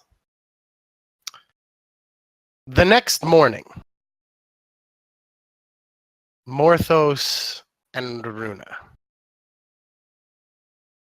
You awaken. Runa, did you sleep in your armor? As you well know, I usually don't. Because we had that encounter in the jungle where I'm not sure what it was, like this monkey creatures coming into camp, and Runa jumped out of her tent in just her nightshirt with her hair down and everything. Yeah, why change? Okay. So you wake up, Runa, in your tent, but to the smell of kind of a well-cooked meal. Like it smells rather good. I rub my face sleepily and open the tent a little bit and stick my head out and look around sleepily. It's Looking nice around here. sleepily, you can see Morthos, this kind of rock table, and just kind of laid out a spread. He seems to have gone and gotten fresh coconut and cut it in half. You can still see the kind of pool of coconut water in the middle. You can see that he's got a few other fruits, very nicely cut up. Seems to have a nice seafood salad prepared and everything else. And it's interesting because it's not necessarily romantic. I mean, you could view it as that. But what you find interesting about it is merely the fact that for the first time you've seen Ortho like really at home. Mhm. You know what I mean? Like he's very comfortable with sea life and being on a coast like this and surviving, and he knows kind of how to grab the seaweed, and you can see that he's actually like wrapping it up onto some and he's making some torches out of it and everything else. When you can just it's kind of I saw interesting him. to watch him from an anthropological Oh yeah. way. I'm just doing this for study reasons. Sure. So yeah, I use my precipitation to get rid of morning breath and make Okay. my hair look nice. And I think I look down on myself and think, oh, that nightshirt is long enough, and come out of the tent and say, oh, good morning. This smells delicious. Oh, hey, good morning, Runa. I made some stuff here for you. It looks amazing. You did go to so much trouble. Sea life really suits you. It's no trouble at all. Used to do this in Luskin, like, quite often. If I ever wanted to be alone, just leave the town, just spend a couple days out there. But otherwise, yeah. You help me all the time, so, why not help you out? Well, I'd say you did help me quite a great deal, right? I mean, without you, I wouldn't be here today. I have not forgotten. Oh, glad you haven't. And I sit down and take the coconut and sip. And then I say, I noticed when you were on the ship how much you liked it. Tell me a bit about what your home is like. Oh. It's a lot of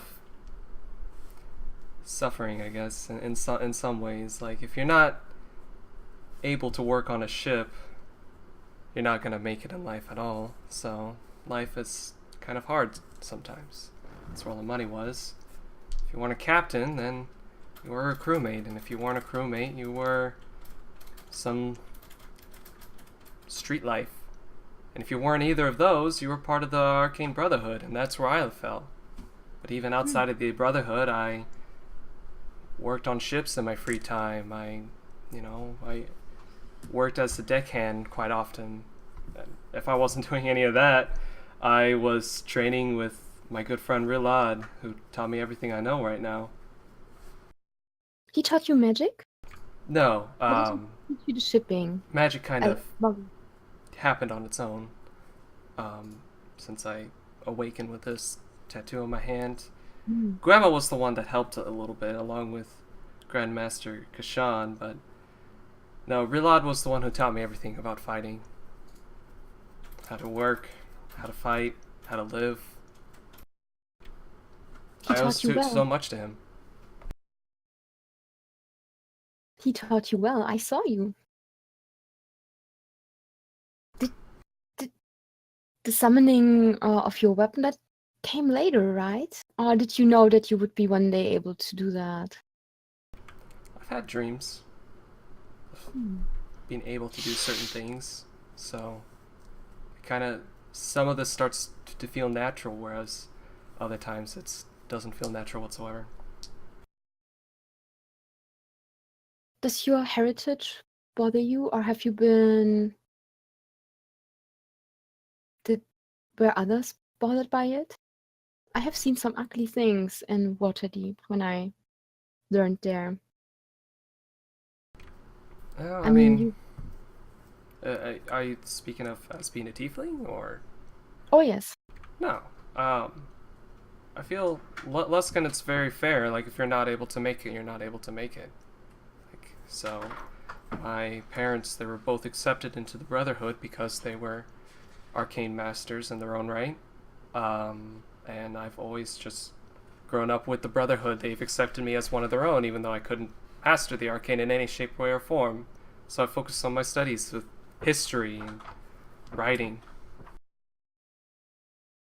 A sharp pain, like a pin stabbing into the back of your hand, all of a sudden happens, Morthos. He tries to hide it.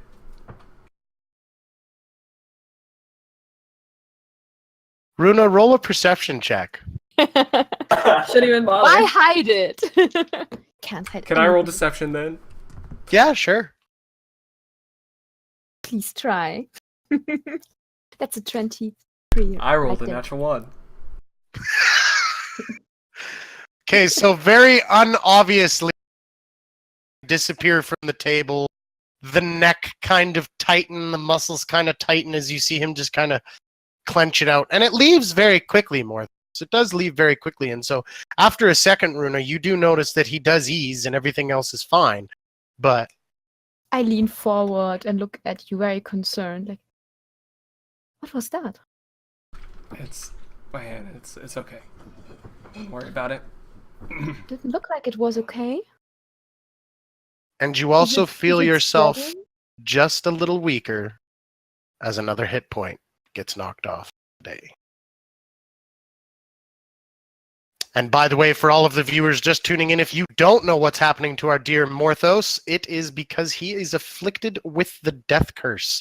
And every day, his hit point maximum goes down by 1. I'm dying. That was out of character. Yeah, I guess as much. You can tell me, you know. It is the curse, right? yeah, it is. Its effect on others. I'm very sorry that you have to go through this because of me. No, but I mean, I'd say it was worth it. It was worth it. And we'll get through this together, along with everybody else. I swear, if it's in my power, we will get there and we will destroy that creature and this curse will be lifted from you. Yeah, we'll do I it. will not let this take you, and I will not let it eat your soul. Thanks, Runa.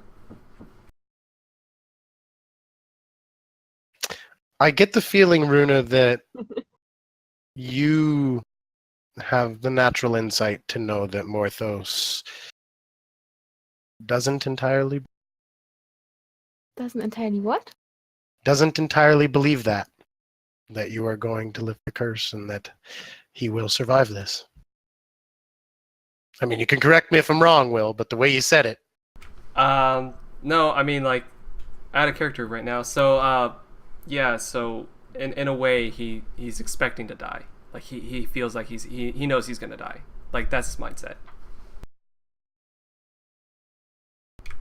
But Okay. yeah, And I would say, Runa, you've got enough insight to know that and to see that, and you've been around folks that are dying before, and you've been around people who are close enough to the veil to know that, that you can kind of see it in his eyes. I appreciate what you did. And I know that you did not expect to come back. But you did. And I think that should tell you something. You should not be so readily throwing your life away. Even if it is for a good cause. well, And you say it was worth it. And as I said, I appreciate, but do you really think that I would be here right now without help? So I'm not the super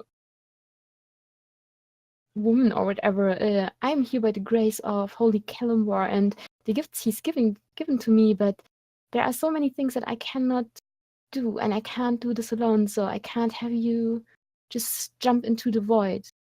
Okay? I'll keep it in mind, Rena. All of a sudden, you guys both begin to become aware of these very kind of scratchy voices, kind of, hey, what are you doing? Kind of hear these kind of muffled noises coming down towards you. What There's the someone summons this rapier? Yes. Okay. I'm grabbing my holy symbol. You've probably got a bit of time to prep for their arrival, so if you wished, you could get on your armor, your weapons, and everything else like Okay. that, and hide will. in the foliage. Yeah, it's Okay, so you do Does it so, sound- leaving your tents and everything still up as they Mhm. get closer and closer, and you guys just get off into the jungle. Mhm. As we move to Sin and Selenia. Having had a rudimentary meat and fish gotten for you, Selenia, by Sin, who waited on you hand and foot all last night. Very much about making sure that you were taken care of, seemingly very appreciative of you carrying him over that river of lava. And Selenia, you wake up, kind of head in the sand. You kind of turn and rustle, and then all of a sudden there's an arm around you.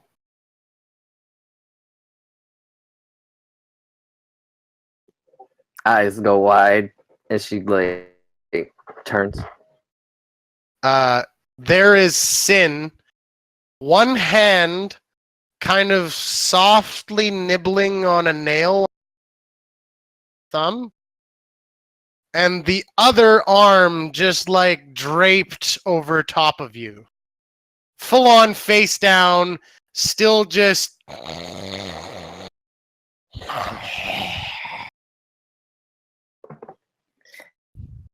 She slowly grabs his arm and lifts it okay. to get out, Make trying make not to wake him up. make a stealth check. Oh fuck! You will have advantage on this thanks to Gloss and Gadgets. I think we're still running through all of those. She did not mean it for that. I'm sure.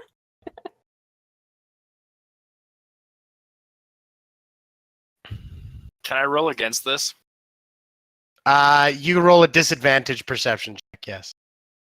Which, actually, by the rules of our redemption system, you also have advantage on, thanks to Gloss and Gadgets. So you'll be rolling at a straight roll.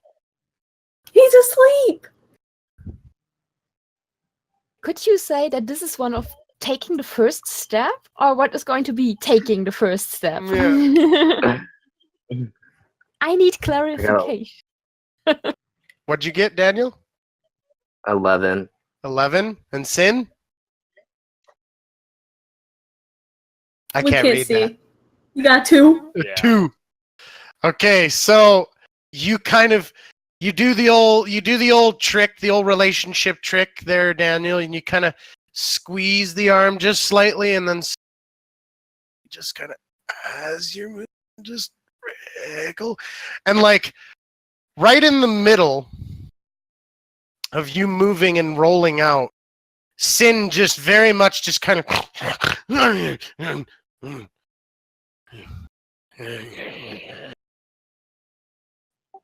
just goes right back to sleep, and you just kind of put down the arm,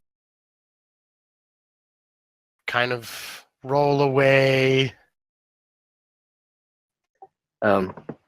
She looks around just to make sure there's nothing around.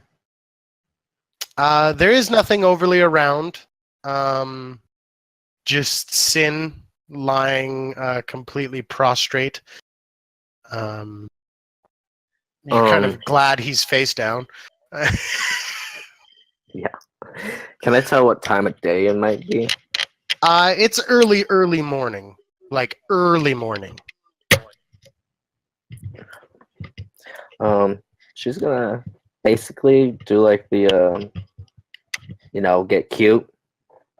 Okay. So you kind of you take your shield and you kind of stick it in the sand and use the burnished edge to kind of, check your hair and to just make sure that this is okay, and you kind of and you kind of go over and you grab like some grass that's got a little bit of a sweet taste and kind of rub it on your teeth a little bit. Gonna do all that, and you kind of get some of the dirt off of your armor and get some of the sand off. Where's And Bruna at? as this happens, Sin, you kind of wake up and roll over. And you look over, and Selenia, you become aware that very quickly you just kind of go over to the fire and poke it with your spear, and you kind of, when he wakes up and you guys lock eyes for the first time, all you do is give him the old like bro nod, like the "sup, man."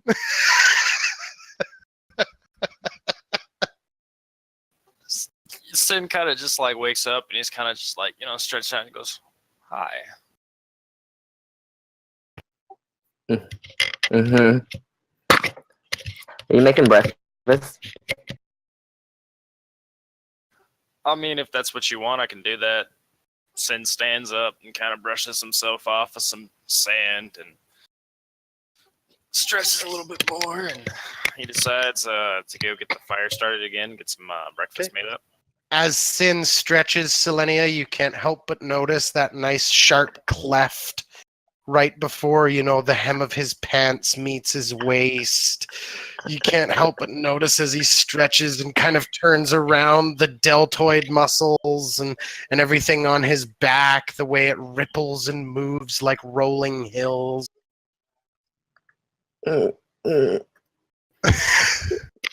And that is where we are going to take a quick 10-minute cool-off break. Because things What's have been getting happening? hot up in Did you guys her. do something while I was away for 5 minutes? Did you guys talk? What's going on? You should check your Twitter more often. I should, I yeah. say. Twitter's a thing. I forgot. Jesus. So, anyways, for all of our stuck around in what is slowly becoming our version of Chult Love Island, stick around. It will get far more interesting than people just trying to fall in love. Or, I don't know. Give me something to kill. Yeah, We'll come see. on. Kill something. I gave you a red dragon. God damn it! Kill a red dragon. Yeah, duos just, hey, let's just go get this red dragon, you and I. That's just sounds like a good plan. You know what? Yeah, Glennon, let's go do that. All right, folks. Well, we'll be back in about 10 minutes or so. We're going to get something to drink, get some snacks, cool off. All right. See you in a bit. Stay tuned. Please.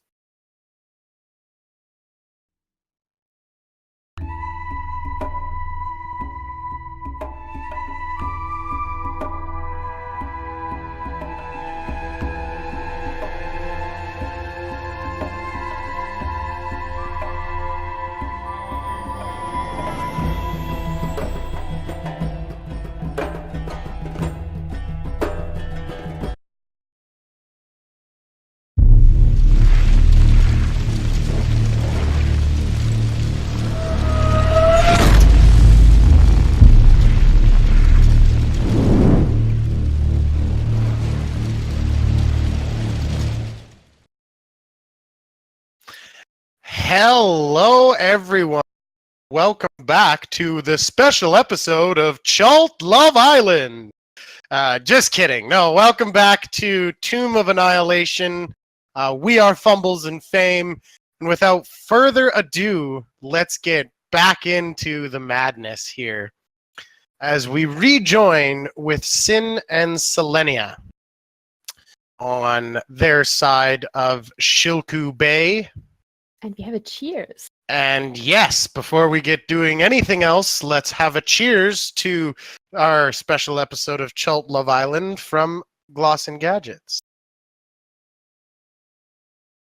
Who, by the way, you can blame her for the kiss the girl. 100%. And we love her for it. No, shame on her. I love her for it. All right. So, Selenia and Sin, you are back on your side. Morning has just begun to creep onto the land. Seasoned warriors, both of you, and well acquainted to waking up early. Sin, you are currently doing your stretches and everything else. And Selenia has asked if you were going to make breakfast, which, you can or can't. And then it is up to you guys as to where you go. Looking ahead of you, down the coastline, you can think that well within about a half day, you could probably push your way and get your way into near the center where you imagine a group of, or you would be able to find your friends. And even looking at this distance, you can see a little bit of detritus and debris and flotsam kind of washed up on the shore there. Okay. You mean down from us, or like where we're at? Down from you, like you'll have to travel. Okay. I say we did eat. We had a little morning breakfast. Okay. Just from what little rations and awkward. stuff you have in your bag, Yeah. both silently kind of eating.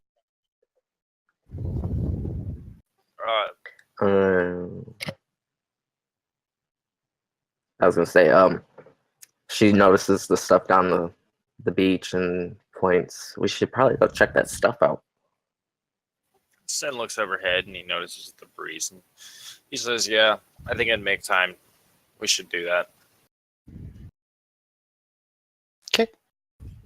Sen kind of starts setting up or fixing up, starts picking up things, and he looks at Selene and says, "So, have you figured out what that sigil means?" She touches it. That's on her chest pen. No, I still haven't. I've been thinking about it since you gave it to me.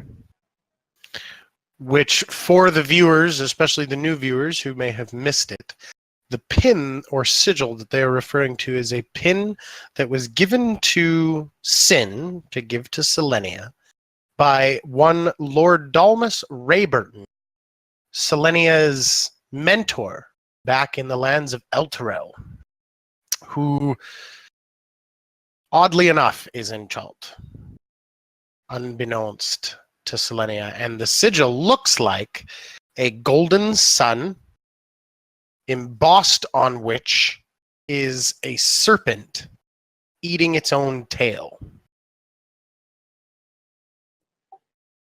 I still don't understand why he couldn't give it to me and gave it to you. Give That's it to me. that's my biggest question of why he came to me and gave it to me. And like I said, he's been watching both of us for a while, and I have no clue why. Maybe because we're both warriors in some aspect. Past that, I couldn't see any other reason why. He was very vague of why he gave it to me. She does a deep sigh. He's always been that way. Have you seen this symbol growing up, Prentice? Have you seen it ever? The sun is the symbol of a monitor, but the snake not part of that. That's new. It's different. I mean, I don't know what that means. We'll have to definitely, hopefully, catch base with him if we can, getting back to Chult. Yes, if we see him again. I don't know why he's here anyway. He's the one that sent me here. Did Maybe. did he say why he sent you? It's this is part of my test, like my final test to become like an official paladin to work for the king. I can't remember the king's name, sorry, but yeah. So he sent me here to find the soulmonger and save the world, basically. Big ass test, apparently. Well, he's still watching, so I mean, and we've made it this far. She gets a little uncomfortable after you say that. Sin finishes up packing up the camp and starts trudging towards the wreckage and debris.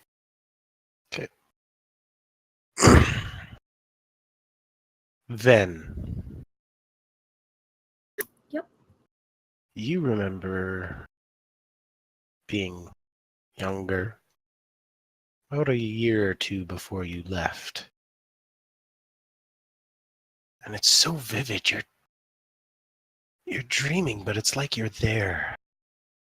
Walking through the halls again, sipping and ordering about the servants as you'd like. Getting one of the servants in trouble for daring to not polish your boots as nice as you expect. Having meals with mother and father.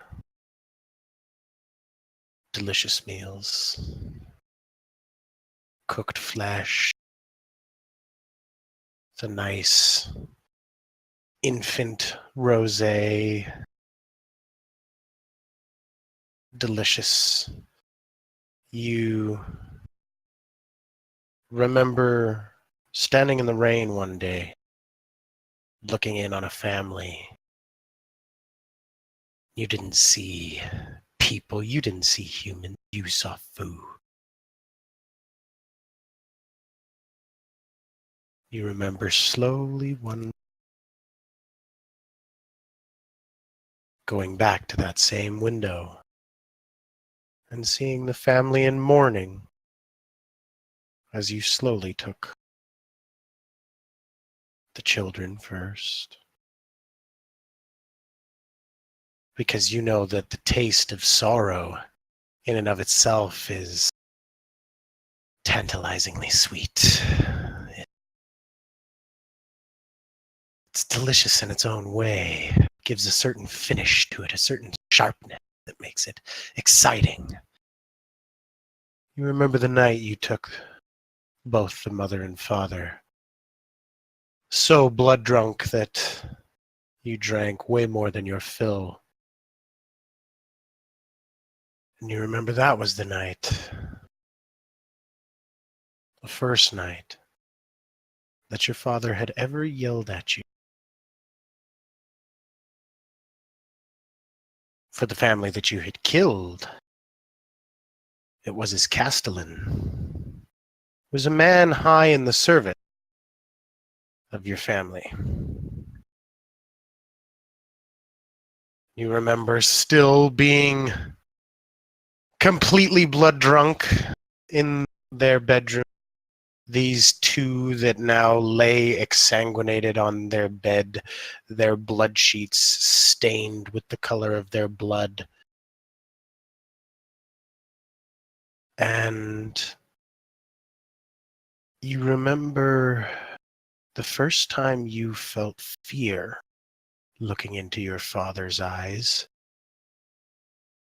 as the fiery red, almost flame that burns deep within a vampire's eyes, seared into your very soul. And that is when he told you about what it means to be a part of his family, about what is expected of a Claremont, of how a Claremont should act, of how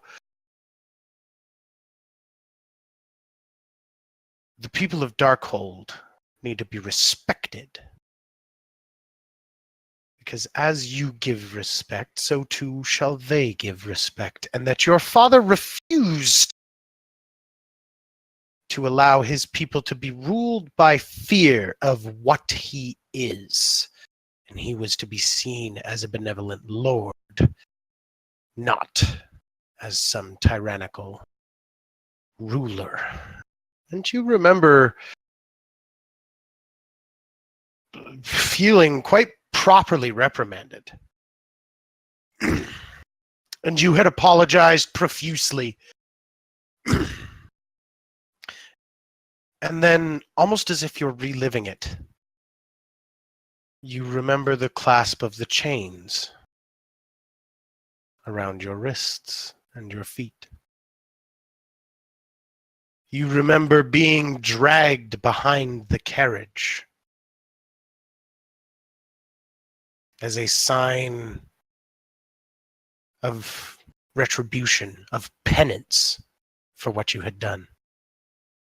Or so said your father. You remember being thrown in that cold, wet room, away from all of your comforts, away from being able to order anybody about. And you remember the first night just screaming at your father, screaming at your mother, screaming at the guards that you would rip them all apart and you'd feast on their bones and you'd feast on their family's bones, locking you in here. And then you remember the second day when the sickness came and the throwing up and the hallucinations of all of your victims standing around you, laughing at you, clawing at nothing but pure stone, trying to rip apart the nightmares that make up the memories of the faces of all you have trained. You remember almost choking up the blood, throwing up in the corners this black, almost congealed ichor from having been inside your stomach. And then you remember when you started to feel better. You remember when your mother came to visit you. And it was the first time that your mother had ever shown you a degree of motherly love outside what was required of her.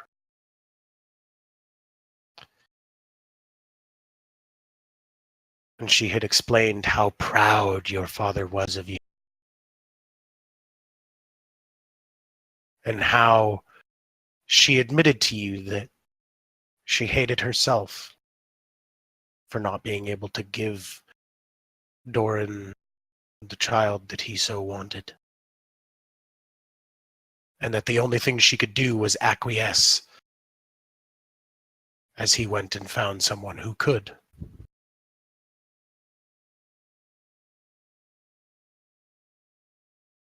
And then you remember the day they let you out. When you stood before your father and swore fealty to him and to your family. And with the final words of family and honor, it was done.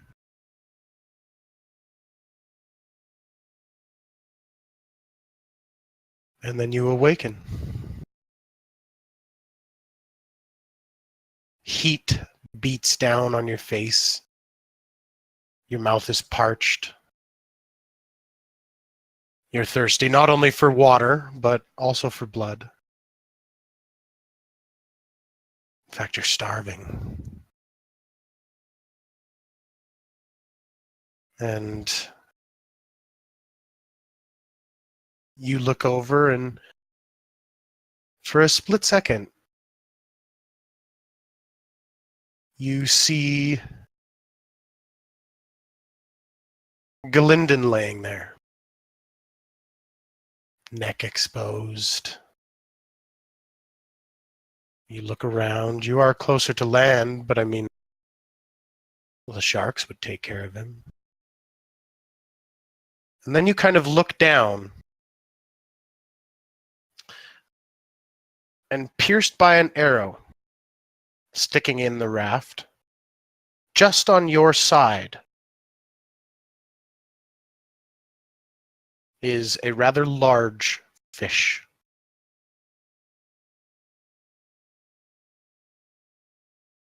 Is it fairly fresh? Looks caught within the hour. Okay. I'm gonna turn around and suck it and throw it in the water. Okay. And avoid looking at the very vulnerable Nate. It's Glinda. I mean it's like the lowest of the low end. It's know, delicious. Or it's not delicious. It's disgusting.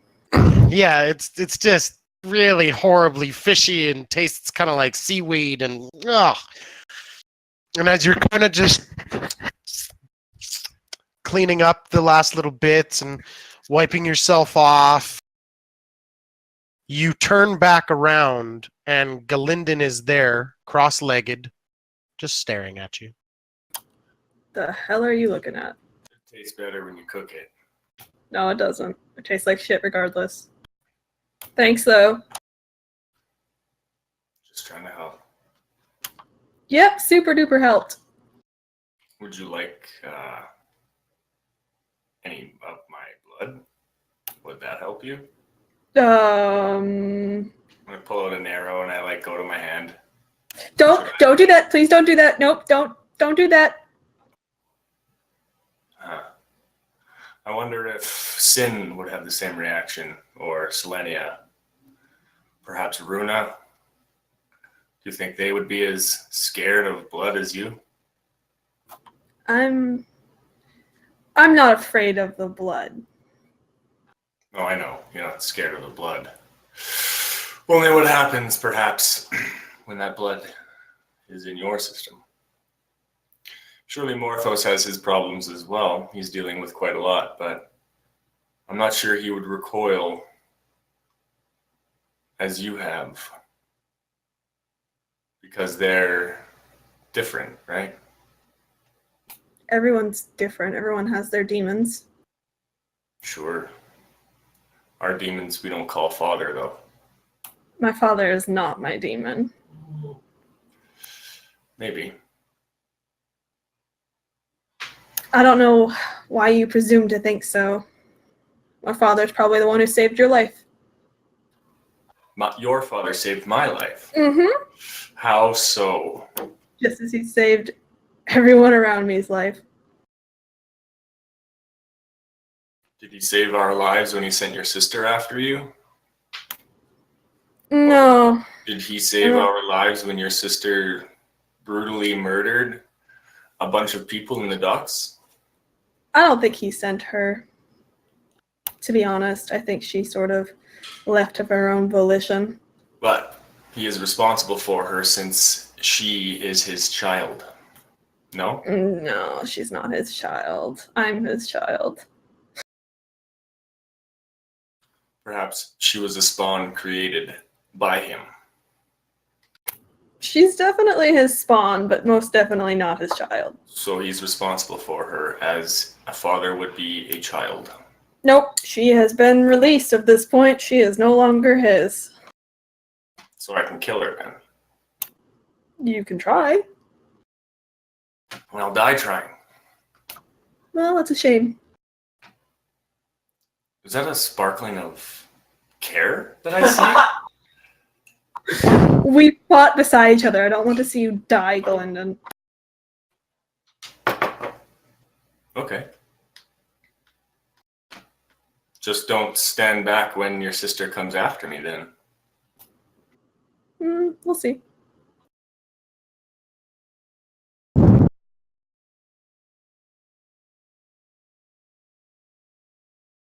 Okay.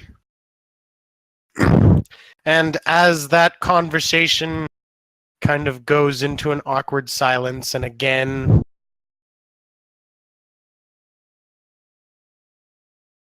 you continue paddling. All of a sudden, you're aware that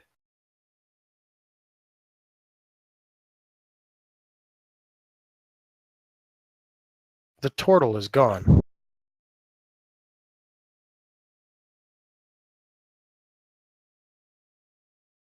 But where her hands would have been is a round circular pendant that seems to have a maze running it.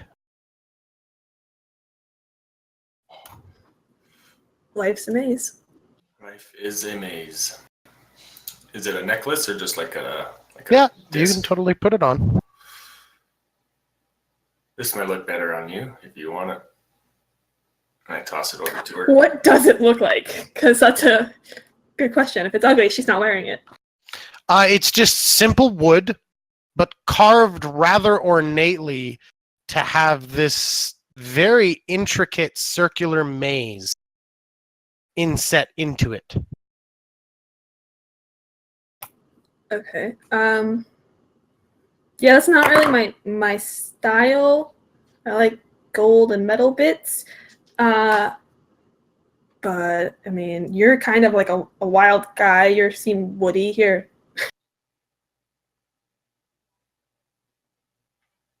Sure. I'll let you sit on that. I'll take it and I'll put it around and I'll just quietly say life is a maze. Sounds good. I'll get out and I'll push. Don't worry. I can push now. I'll get us there. No, I insist. Allow me to help. I'm already like halfway in the water. No, I'm- seriously, I'm already. I get in the water too, and we start pushing it together. Why are we pushing this thing? We don't need it. How far away from the shore are we? Could we Probably swim about a there? half day's swim. Yeah, we should Yeah, probably bring it never just mind. in case. Yeah, we should continue to push this in case one of us gets tired. I mean, I definitely won't get tired before you will. No, she Oh, keeps pushing. I'm gonna push harder. No, I push harder. All right. And together, you guys, in a friendly competition, begin flutter kicking your way into. As we head back to Morthos and Runa, who at the moment are hiding as they heard these rather gravelly voices coming towards their camp. Can we hear what language the voices are speaking or using? They are speaking Draconic. Oh. So it sounds like what the dragon turtle said. Yes. Mm. Just a lot higher pitched. Can Morthos quietly cast Comprehend Languages? Sure. So you quietly finish the incantation that allows you to be able to comprehend the words of a language that you don't understand or don't know innately. And you immediately hear, "Oh, why we gotta do this? Look, Tinder said we had to go check it out because there was trespassers on her land. Well, you know what? I'm getting real tired of the fact that she thinks just because she's bigger than us, she can order us around. Really? You're really gonna argue with a dragon?" And you become to now see figures kind of come in to the camp. There are 3 small little draconic humanoids, kobolds. They have wings sprouting from their back. Another one standing a little bit taller than the other 2.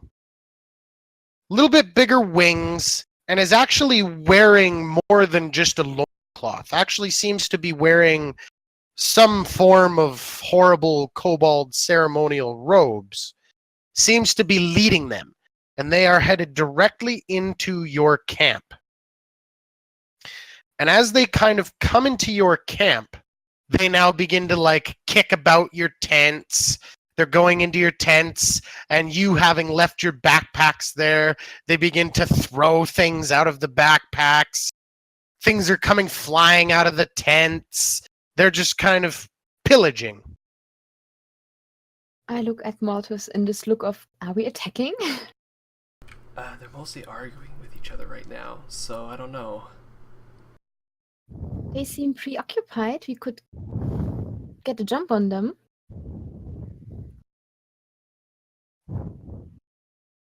Yeah, let's do it. All right, so if you are indeed attacking, I'm going to get you to roll initiative now. Now, keep in mind, this initiative roll is just for the whole combat. We will still do the surprise round at the first round. Okay. I have a 17. 5. Okay. All right, and I got an 11. So, Runa, you are up first. This is the surprise round, so you will be able to attack. I will pray and create Fatal Touch, the spiritual weapon that looks like the favorite weapon of Callum, or the god of that. And it's like this spectral-looking bastard sword. It springs up, and I will send it. It's my bonus action. I will send it after the first one that I see, and I'm going to attack. Oh yeah, You will that have should be advantage on 22. this. Oh, let's see if I have. That is a natural 20. Hey! Woohoo! There we go. That is our first natural 20 of the game. Oh And yeah. it was all thanks to Cation. To Cation? This is for the first step taken, right? Yeah, well, that was Is that the first step taken in Remembering combat. Is what I'm kobolds. doing, so. Okay, I won't argue with that then. And I'm going Still got to another 6 from Leonie to get through. yeah. I'm going to roll to the 8 then, and that 22 radiant damage with my spiritual weapon, and I'm also casting Chill Touch, and I guess a 25 is going to hit, right? Yes. And that is 5 more necrotic damage, all on the same target. Okay. That's my stuff So- you're going through. You very, very, almost hatefully pick up this kobold and just obliterate him. Oh yeah, okay. And he just disappears in a red mist that just as we move on to their turn. However, they are surprised, so they do not get a turn this round of initiative as we come to Morthos. So there is still the leader and 2 winged kobolds left. Morthos is gonna run up to one of the winged kobolds. Okay. And stab it twice with the rapier. Am I rolling advantage on each one? Yes, you are.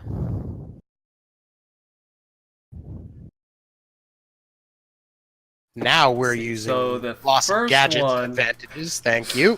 First yeah. one is 18, and second one is 17. Both hit.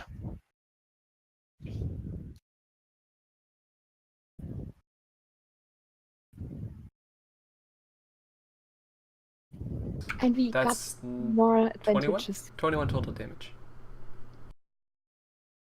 21 total damage. Okay, so very quickly, with a flourish of the rapier, you pierce heart, lung, and then throat up through the top of this kobold's skull and out the top, and you just pull out with a flourish, and the kobold just falls over dead. As we come back to the top of the initiative round now with Runa. 1 winged kobold left and the leader. Okay.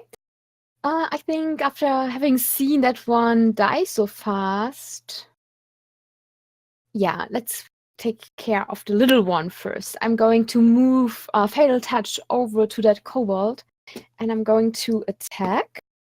Are we using up all advantages or? Yes, you are. Okay. So Is you're there at so advantage many? for this. That is 3 an left. 18. 18 hits. Okay. So that's 11 points of radiant damage. And I'm also going to use another chill touch. And that's 15. to hit. Okay. Yet again, another winged kobold. This one, just about to fly away, just gets cleaved right in half by this bastard sword. And then you see its remains kind of shrouded in necromantic energy that just dissipates the entire body. The last one left alive is the leader, and you see his claw kind of rakes back, and all of a sudden you see this fire begin to fill his hand, and he hurls 3 rays of fire at Runa.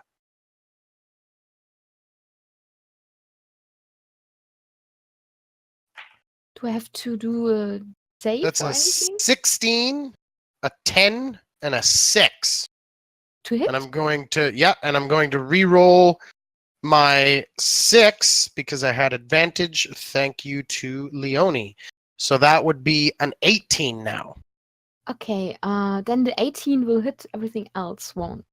Excellent. All right. So you are going to take damage from one of his scorching rays. And that is 8 points of fire damage. All right.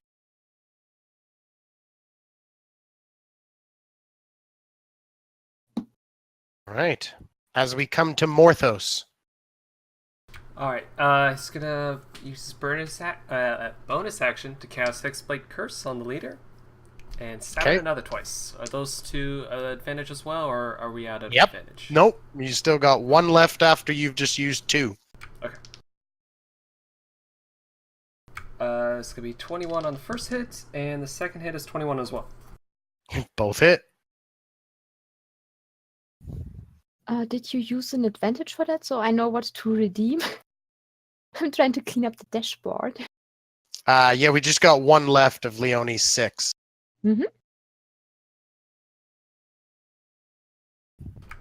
Okay, 19? 19 points of damage. No, Okay, 20, 23, sorry. 23. Okay. So you managed to just stab all up and down this kobold, and he is looking rough, like really rough. As we come to the top of the round with Runa. Okay. Well, I think I'm going to move Fatal Touch over, and I try to do with him the same thing I did with the other 2. All right, roll at advantage thanks to Gloss and Gadgets. I have That's another it. natural 20! Hey! Yay! 10 points to the viewers in chat. So that's 18 points of radiant damage. And I look at him quizzically to see if he's still standing, and if he is. Oh, he is not. It is just Okay. yet another red mist that just, as you guys very quickly clear out the kobolds who were trying to steal things from your camp, and you go back into putting your packs back together. As we come to Morthos and Sin. Morthos and Sin? Sorry, Selenia Hi, buddy. and Sin. How you doing? Selenia and Sin. Wow. You guys have begun to pick your way towards the debris. And all of a sudden you become aware of this noise in the jungle. This kind of, it's almost like a cough. It's like this, oh, noise. And then it's followed by this kind of chittering, this and it's almost like these animals are communicating or something. Can I make a roll to see if I recognize the noise? If you're trying to roll to recognize the noise, roll me a nature check.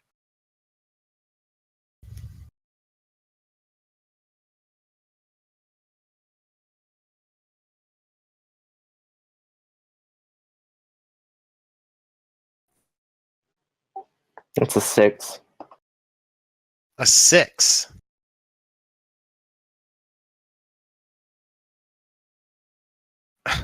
Holy.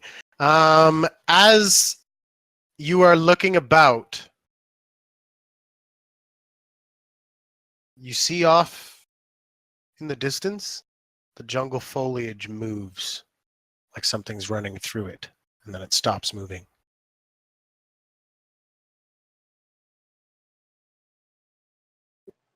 You see that, right? Yeah, Sin kind of grips his axe even tighter and kind of walks a little towards it. Okay. You walk a little And bit you're just towards you. saying, Another call. Oh! Oh! Oh! Then you kind of look around, rustling off to your left, rustling off to your right, rustling in front of you. I think we're surrounded. Sin lets out a barbarian roar. Okay. You let out a barbaric roar, and all of a sudden, coming running out and surprising you is this creature, bipedal dinosaur with a large black claw coming out of the backside of it, standing tall enough for one to ride. This is a Deinonychus, and it runs straight at you, gaining enough speed that it will now attempt to attack you by pouncing on you. So it is going to make a claw attack at you for a 9. Nope. All right, so it manages to jump into the air just as you're roaring. You pull aside, and it kind of lands into the sand right next to this snarl and this kind of snap of its jaws. This 2 more kind of come running out onto the sand, and you are indeed surrounded. 1 in the middle and 2 on either side. Roll initiative. I got 7. 8. 16. Selenia, you are up first. Beautiful lady, I'll let you go first. How long does I use a spell that says casting time is 10 minutes? Can I do that in one turn? Nope. So how long would that take? In combat, it would take 100 rounds. Come on. Okay, where's my spell at?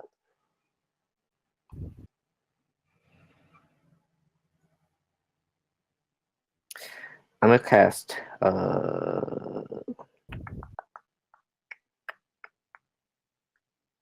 heroism on Sin. Okay. So you reach out and you touch Sin's broad shoulder, and you imbue him with bravery. Sin, you are all of a sudden immune to being frightened. And what is your spellcasting ability modifier, Selenia? Modifier? Yeah.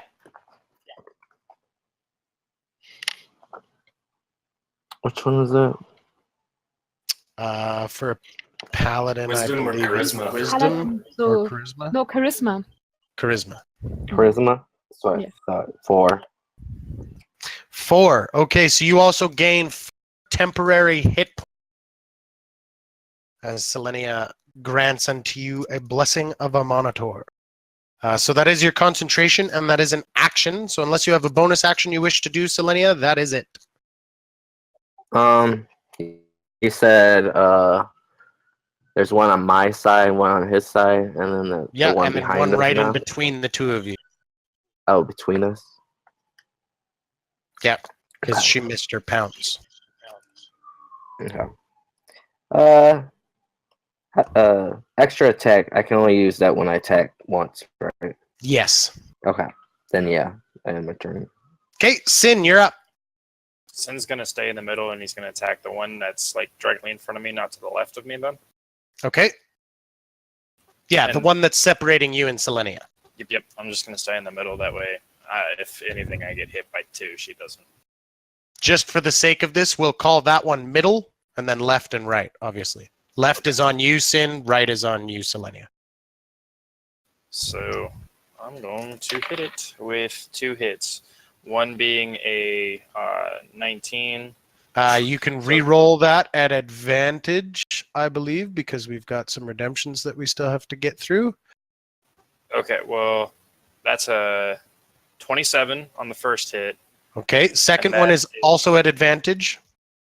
And then the second one's 13. Do I need to roll advantage? Yep. Okay.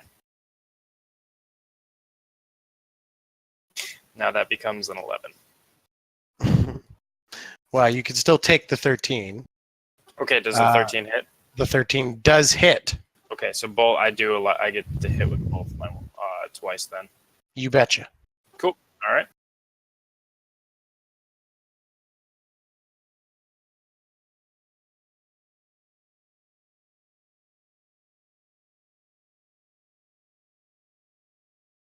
So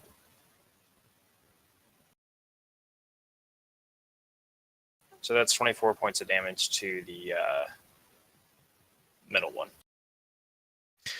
Okay, so as the creature kind of jumps out and attempts to pounce on you, you just strafe to the side and bring your axe down on its head, severing 3/4 of the neck of this creature.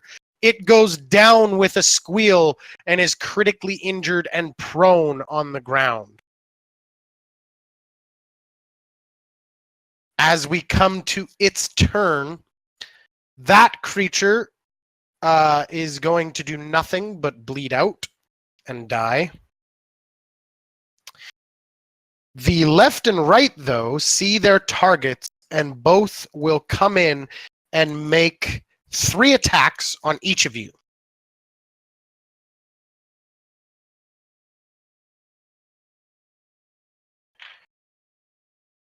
Sin, you're looking at 10, 10, and 7. Hit. Selenia, you are looking at... Ooh, that was almost a natural 20. 15 for the bite, 12 for the claw, 6 for the claw. Nope. None of All them. right. None of them hit as we come to your turn now. So you have one directly on you. The one that was splitting you and Sin is dead. I'm gonna attack the one that came at me. So you're attacking twice? Yeah. Perfect. So, should I roll? Yeah. Yeah, two both of these D20s. are actually at advantage. And in the meantime, the rest of us, let's all cheers to BB Legs in the chat. Yeah, boy, indeed.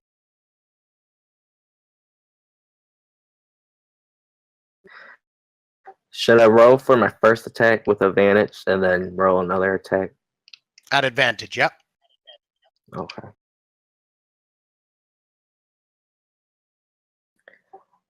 First attack 11. 11 misses. Okay. An advantage for the second one. Yep.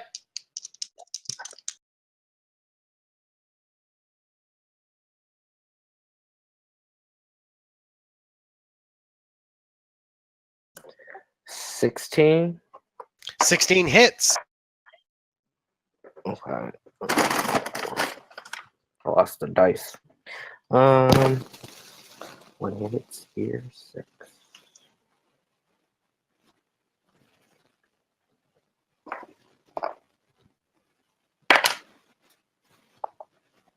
Eight damage.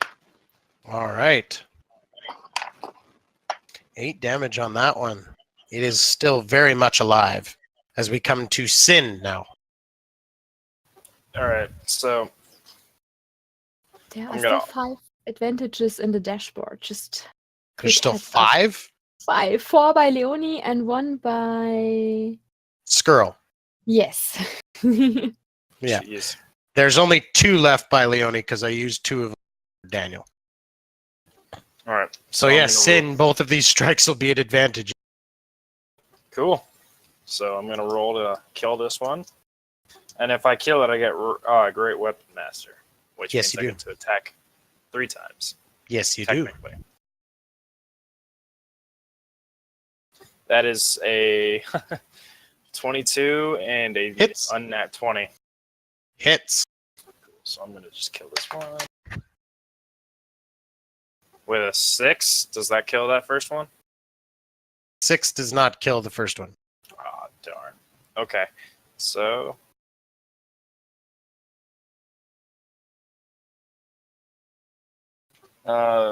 plus, so that's 10 more damage on it. 10 more damage, still alive. Okay, damn. All right, well, yeah, that's my turn. Okay. As we come to them, they are going to do 3 multi-attacks on you guys again.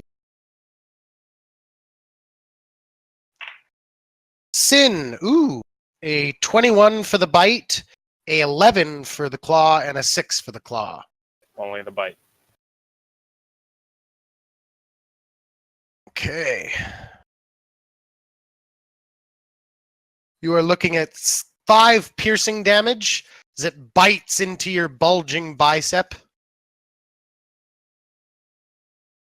You just kind of flex the teeth out. And Selenia, you're 3. 18, 8, and 13. The 18 just hits. All right. You are also taking a bite for 5 piercing damage. As we come back to the top of the round, to you, Selenia.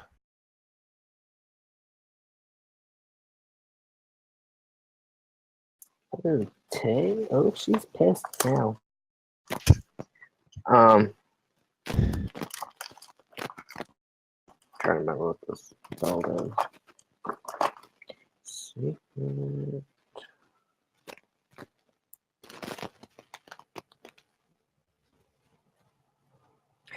Since he got attacked and lost those hit points I gave him, does my spell wear off? No, it was a as long as concentration. you're concentrating on it. So his temporary hit points would have disappeared, and then whatever his current was at would have taken a hit, and then now you will regain 4 temporary hit points again. Okay. Because she is concentrating on the spell.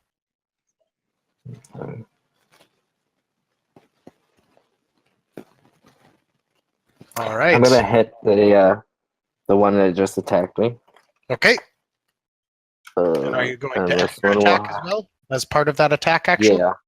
Excellent. Yeah. Can I use divine smite on my first attack? Yeah, absolutely. One spell slot. Okay. 12.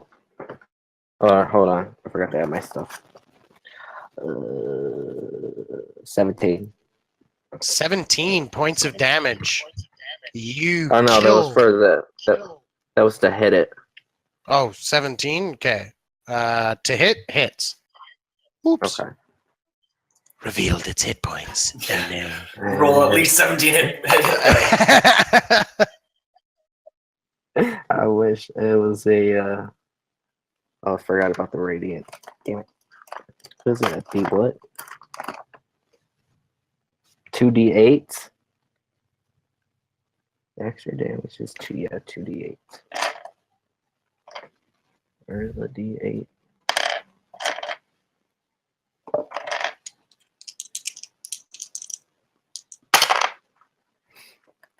Nine, 10,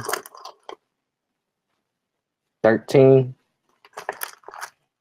damage. 13 points of damage. It's still alive. And my second attack. Hey, there you go. That's a 16. That hits. Do Mhm. I? That was for my first attack, wasn't it? The radiant damage. Yes. I got a 4 for another hit damage. Yes, but you do kill this creature with that amount of damage as we come to Sin. Sin's gonna look at the one and that's barely holding on to life and kill it. Okay. You'll have advantage on this thanks to Skrull. Okay, so that is definitely a 21 and 24. Both hit.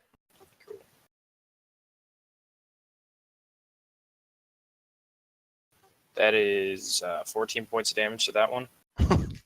Is dead. Okay. So then he's going to look at the one to his left, and he's just going to... Which one to its left? They're all dead. Oh, they're all dead? Yeah, you guys just killed all 3 of them, man. Pop. All right. Sid looks back at Solidity and goes, "We got it!" Mhm. Shakes her head. Actually, she's gonna examine one, like look at it real closely. Okay. Like she hasn't seen one up close before. You can see that it is a bipedal raptor-like dinosaur with long rows of carnivorous teeth. Very sleek. Has kind of a plumage of feathers coming off of kind of the back of the head and kind of running down the neck. Has these small clawed arms with like running along the outside of the arms is again this very kind of colorful plumage, and then just a little bit of feathers kind of coming off of the back feet where that claw is. Sin, don't freak out. She's gonna cast Find Steed. Okay. And then she's gonna do the form of the Dionychus. Okay. Any particular color, plumage? I'm thinking more like a pale white color with like golden feathers. Okay. So it takes you about 10 minutes. You have to prep, you have to lay out your prayer scroll. You see that this is something, Sin, that you haven't seen Selenia do, kind of like a ritual. And that's kind of what this feels to you. And you've been around lots of ritual magic in the past and dealing with your shaman. And so you give it the respect that it deserves. And at the flourish of the spell, you see this radiant light begin to coalesce and then form into this very strong, sturdy-looking Deinonychus, this pale kind of parchment-like skin that's almost perfectly white, ending in these kind of golden-touched feathers that almost start transparent and then go white and then end in this kind of golden feel. You can see that it walks directly up to Selenia and just bows and then like knocks its head against Selenia's head, almost as if like a horse would. You know how they kind of like nose at you and everything else? This Deinonychus does the exact same thing and then just kind of curls around and stands directly behind her, ready. She speaks to it in Celestial, and she says, "Welcome, Soraya." It nods at you. Look at Sin. Sin's like, does it see 2? What? Does it Sorry. see 2?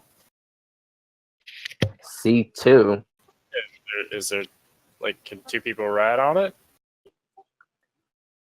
I don't know. I don't think so. I'm pretty sure you might be a little too big. That was pretty cool. I mean, I've seen rituals before. I've never seen one conducted by a paladin. That's like hot. She like her face goes real red. Like, oh, thanks. Yeah. Well, I guess I'll trot next to you since I don't think I can keep up with a sprint. Let's just give it a try. Let's see if he can carry you. Okay, all 6'7" of me, but yeah. Okay. So you turn to Soraya, and Soraya, almost as if she read your, just gets down. You mount, and very quickly you do realize that this small of a creature, it does not hold two. It is technically a medium creature. So it does not seat two. That is fun. I will trot next to you as you ride. No, I'll walk with you. Oh, you'll walk with me. Let's go find our friends. I agree. Should we go into the jungle or should we keep looking around the beach? I think we should look around the beach. Just a little bit. Okay, so we'll definitely head on the beachway and not have some slow song go on and slow motion be more played. Okay. And you begin to pick your way along. And all of a sudden you become aware of this kind of tune carrying across the air. Wait, I said no, but where's that coming from? Do you hear that, Selenia? You just hear this lilting, can you feel the love today? Please the morning bring world for one perfect harmony. All its living thing. Is there a little turtle nearby? Turtle. Can I And see whether look around? See you where it's begin over? to pick your way to the beach and towards this noise, and you can see there sitting on a driftwood log, fishing into the coastline, kind of right where that sulfur kind of ends, almost as if she knows right where that ends, and she's just humming to herself this song. I walk up to the little turtle and I go, "Are you singing?" Oh! Boy, you're big. In all the right places, yes. As soon as you say that, if you could see a turtle blush, you would. And you see she just kind of, oh my, and just kind of curls back into her shell a little bit. And you just hear this kind of echoing, like, come out of the shell. What'd you just say? You'll find out later. So, back to my question. Were you actually singing? And let alone you're talking? Yeah. I'm a turtle. That's what I do. I'm Cork. Nice to meet you. I'm Sin. I hold out my pinky. She shakes it rather enthusiastically. And I then shake and it. then her hands kind of begin to wander up your arm a little bit, and she kind of, oh, you're a nice one. Oh, I mean, excuse me. And she just kind of goes and sits back down. I kind of squat a little bit, and I say, okay, I'm getting past the whole turtle talking thing. Why were you singing? Oh, well, I met this lovely couple out on the sea. Wait, hold on. Did it look like a red kind of skinned, chainmail looking cleric that you met then? Because they're definitely a couple. No. I definitely think they're going to be One had two different eyes and red hair, and she was kind of grumpy, but she gave me advice on things, and the other was I got a chiseled face and this long braid that runs down. I stand up and I say, Nice and Selenia, skinny. this thing found Ven and Glendon, which by all means, they are not a couple. Like, they'd kill each other before they became a couple. I'm sorry to tell you that. If you thought that they were ever going to be anything, no. Oh, really? Because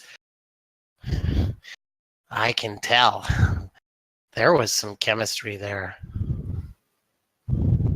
And she kind of pulls you close, and you can see like her big bottle cap eyes. She just says, lots of chemistry. Okay. Anyways, because nope, I can't see it. Never. She'd probably drink. Oh, wait. Never mind. Where did you see them? Out there. And she points directly out into the ocean. Wait. Oh, hold shit. on. You mean they're out there, like swimming? Yeah. I kind of got a little distracted, and I kind of swam away from them. I feel kind of bad. Are they going to be mad? Are they going to be mad at me? You might want to be careful because one might drink your blood. What? Which Oh, one? did I say that out loud? I'm sorry. Anyways, she's not really going to drink your blood, but do you know how far out they are then? Because those are some of our friends that are missing, and we need to get them back. Half day? Full day? Life's a maze. Oh, I left them something that should help. what did you leave them? It's my pendant. My maze pendant. It helps me find my way home. Do I recognize this pendant? She doesn't have it on her, and from Oh. her description, nothing really. So, like, how did they get to the island then? How does it help them? Well, they have to trace the maze first, and then it unlocks its power. And what does it do? It helps you find the path. Okay, I'm not smart, but did you leave them that information? Because I feel like they're not that smart either.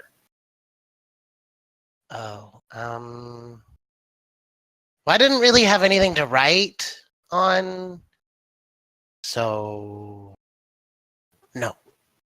I hope by the prowess of powers they somehow know to use that now. Yeah, I would give that look too if I did give them some sort of information besides leaving a pendant. But you know what? You're a cute little turtle, so I'll give you that. You think I'm cute? I think you're cute in the aspect of being an animal that talks. No, don't be rude. I'm not trying to be rude. I'm going to never go seen, with her. And she just I've kind never of seen walks a away turtle from you. talk. Honestly, I'm quite intrigued that you're a talking turtle. Like, I've never seen a talking turtle before. Actually, where are you from? Besides here, like, what did you come here? I live on an island with all of my family. It's called the Snout of Omgar. The Snout of Umgar. Where is that, here or is that another island? It's down the coast a ways. Sometimes I like to just float in the water and see where the current takes me. That's why they call me Cork. They call you Cork because you can float. Yeah, I like that name. thanks. What's your name? Sin. Sin Stormman. But Sin. Just call me Sin. Oh, nice to meet you, Sin. And this is Selenia.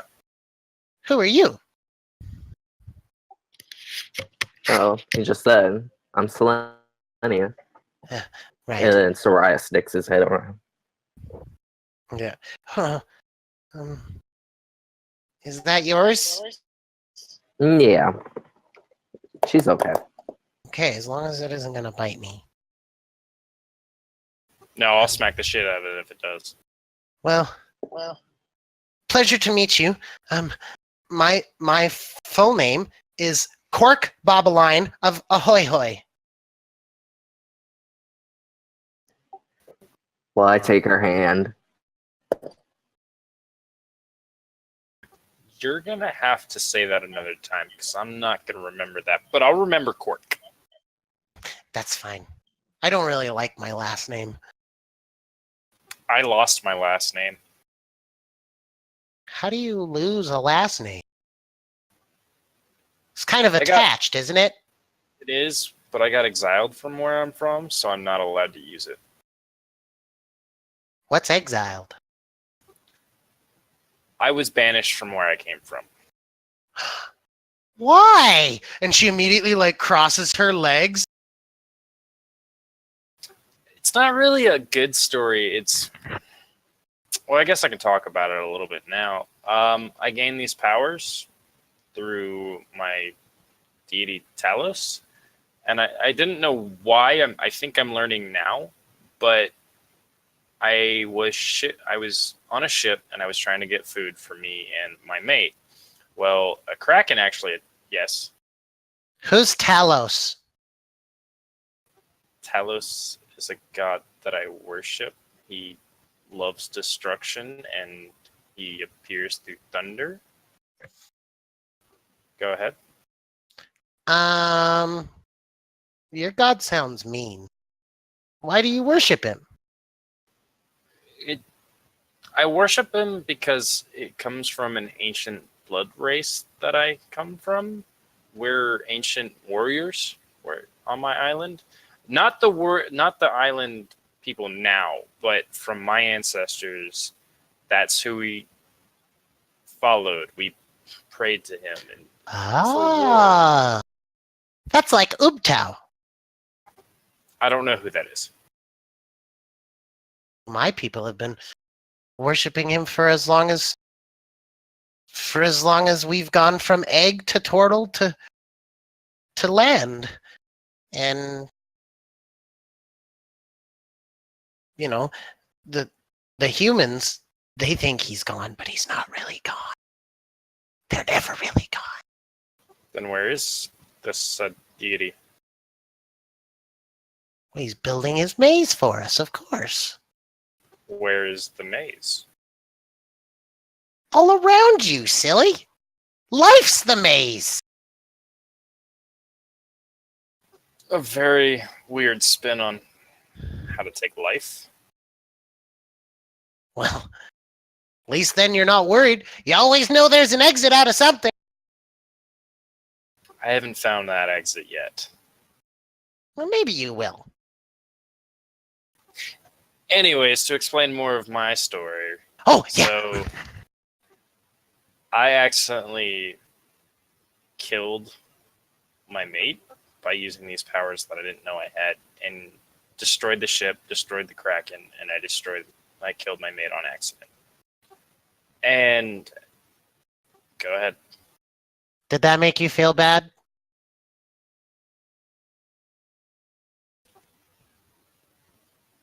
Oh, yeah, it did.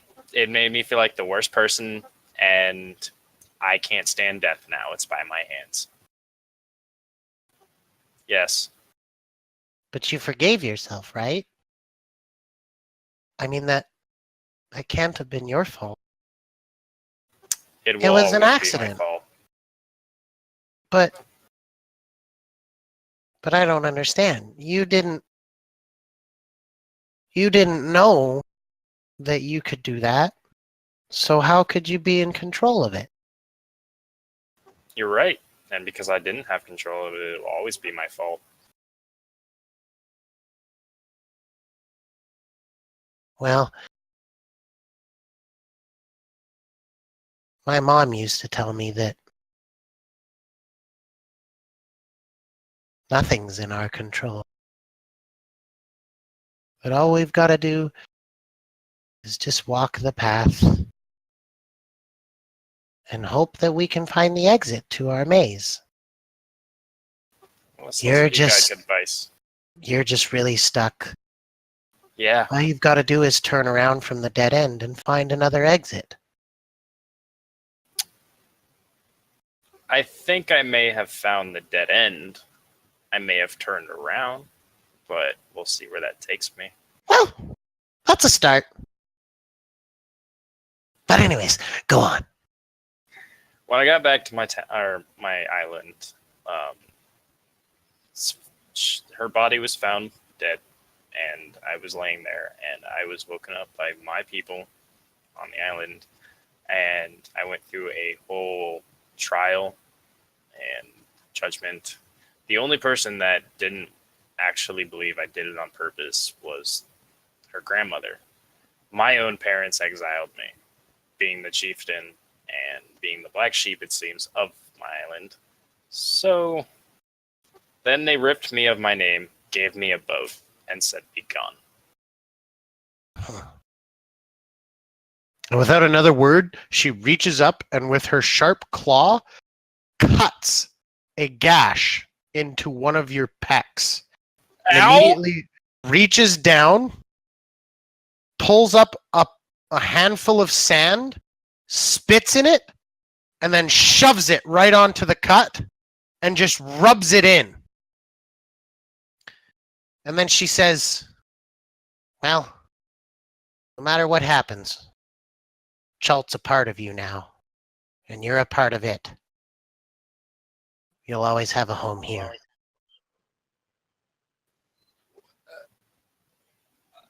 That hurt. That was weird. But I appreciate you telling me that I always have a home. Of course. And, I mean, with this pretty lady, I think you'll have more than a home. I kind of whisper. I say, "Yeah, maybe a little bit more of a home." Well, Do anyways, I hear this? roll a perception check. Can she have advantage? I think we have some left. We don't, actually. We don't, We thank don't? Christ. Oh. You're right. 13. 13. You hear him say something, but you don't quite catch what he says. Okay. And she says, well, maybe I can help you. Do you have any other friends that need to be found? Yeah, we have the two Actually- that you met. Selene, do you want to say it? I was just going to say, actually, we do. Okay. Yeah, we have the two that you met, and then we have two somewhere. They're, like I said, one's red skin looking like a demon, and the other one is a plate wearing cleric. Oh. Okay. Well, I can go look for him if you want. I can swim a lot faster than. I mean, if you don't mind helping, how would you find them and then like tell them of where we last were, or would you come back here, or how would I'll you? find you. Yeah, I look down at my scratch and I go, yeah, because we're family now. Really? Sure. Okay. And she just runs up and just bowls right into you and gives you a big hug. And then she just, okay, well, I'll go find your friends now. Wait. What? You don't just get hit. You just don't hug Sin. No. You see, there's a thing about Sin. Sin picks her up and just like bear hugs her and like goes like this. Okay, you feel her head and neck kind of extend a little extra out of the shell to kind of get like right on your neck so that she's as tight into you as she possibly can. And all she does is just giggles. All right. Well, we need our friends because I think I'm getting friend sick. I need people. Okay, I'll go now. And you see as she walks, she gets to like where it's like right up on here on her. And you see she takes the goggles off and you realize that these goggles, she doesn't look googly-eyed because the lenses of the goggles are thick. It's because she actually has water in the goggles. As she pulls the goggles up and like lets water out of them and then dips her head down and like picks water back up in the goggles and then like snaps them against her face again. And again, she looks back at you and her eyes are all big again and everything else. And she goes, helps me see things. And then just immediately dives into the water. I look back at Selenia and I go, well, we made a weird friend, but I like her. Little odd creature. She's very sweet. Yeah. I look down at my chest. I'm like, but that fucking hurt. You did take a point of damage from it. I assume concentration is gone, so I'm back down to now my original health minus the 1. Yes. Okay.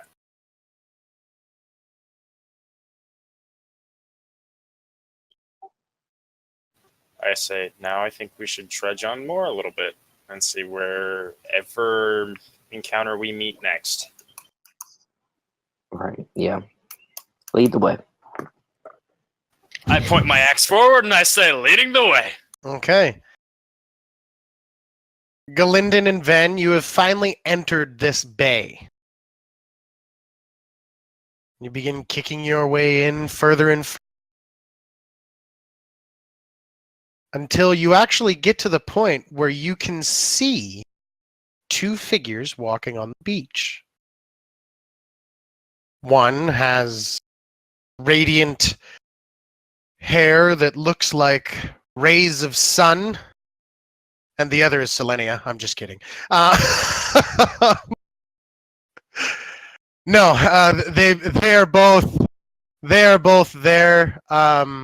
Sin and Selenia walking seemingly towards debris of ships, and you can see them coming in. However, the surf, because it's now becoming concentrated, it's getting a little bit harder and harder to hold on to the raft and everything else because the waves are now beginning to crest over and crash in on one another.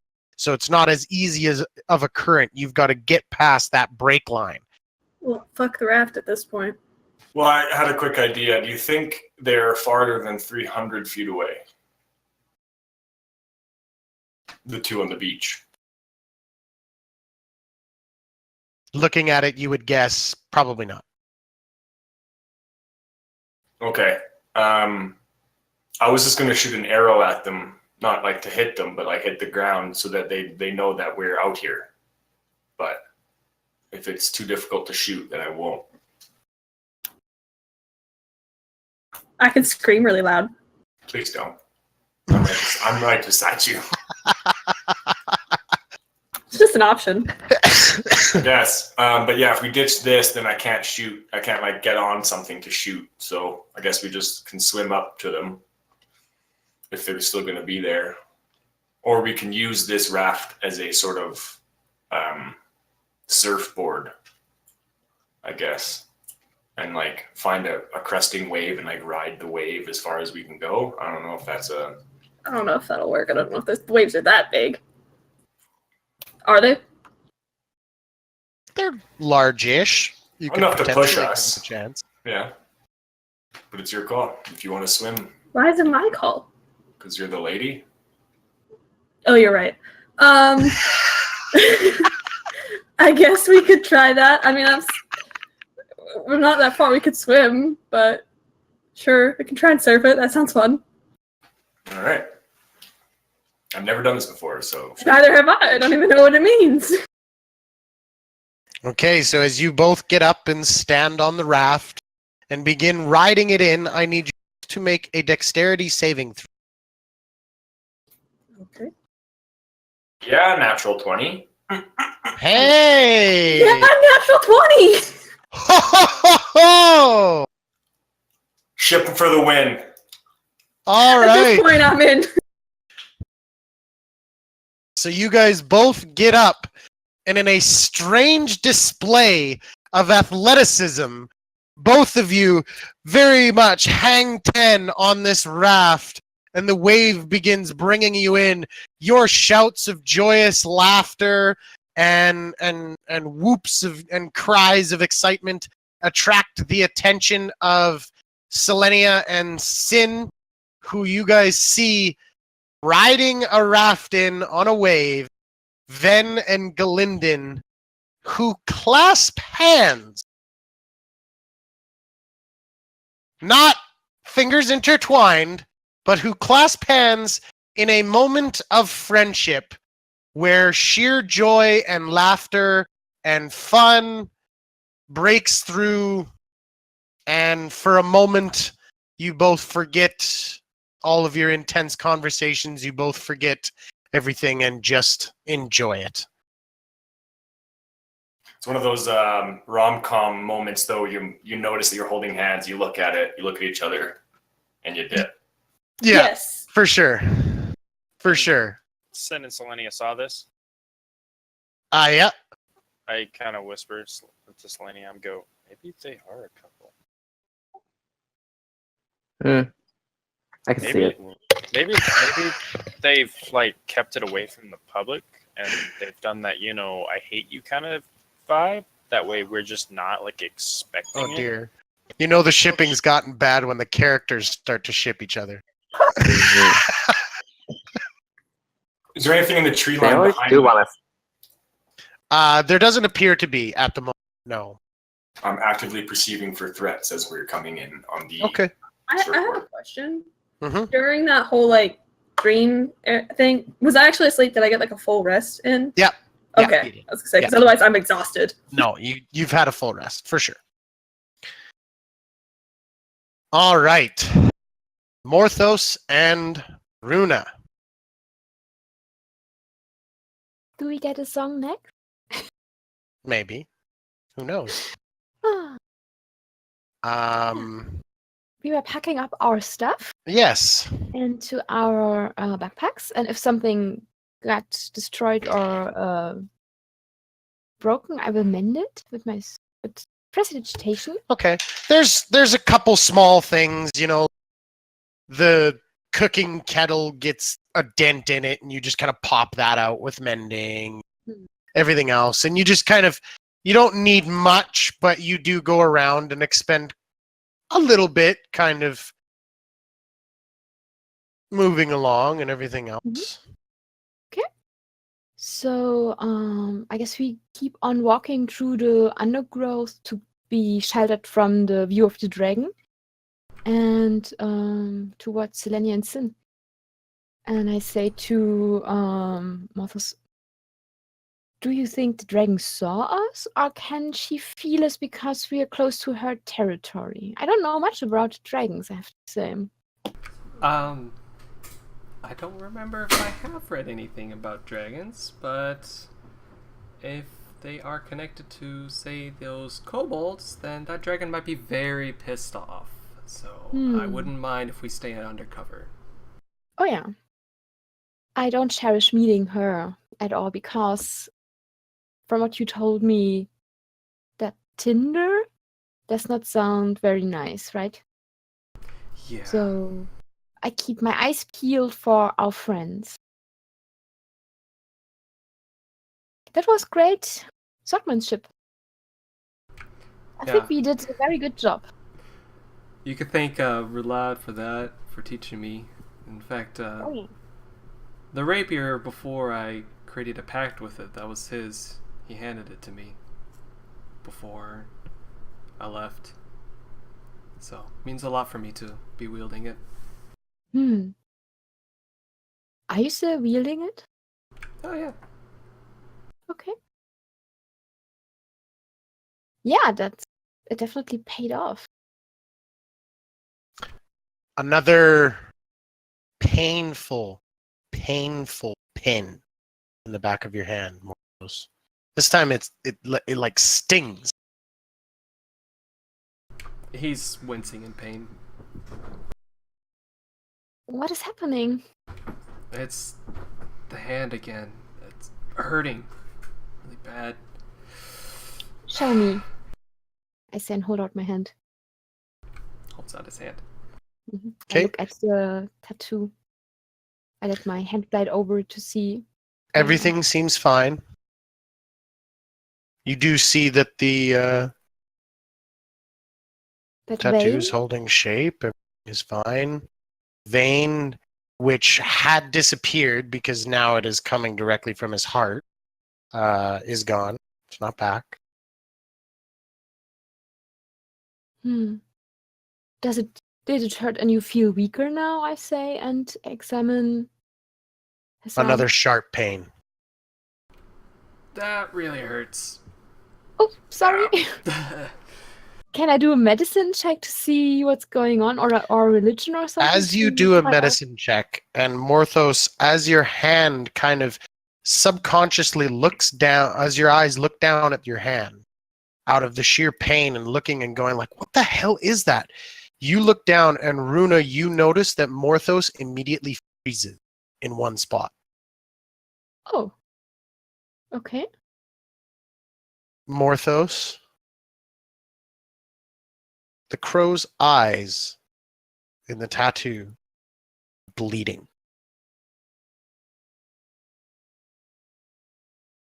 As if two holes had punctured the back of your hand. And now bleed down your arm. And it doesn't stop. No matter how much you wipe away, it doesn't stop. And then you notice two more holes on your other hand. And then sharp pains in your feet. And then a crushing feeling across your chest. And then a flash of a dungeon. A dungeon where a dark figure approaches.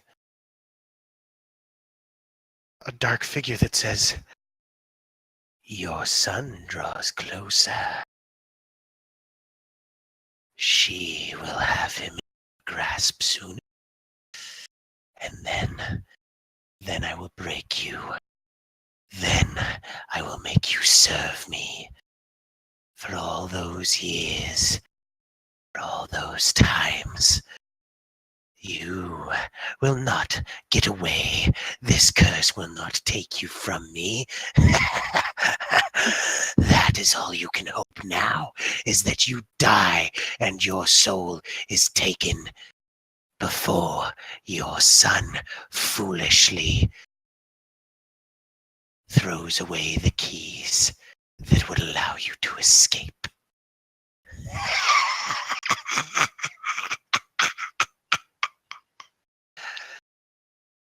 And you're back.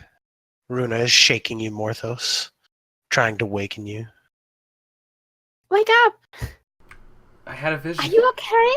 Where'd Tony go?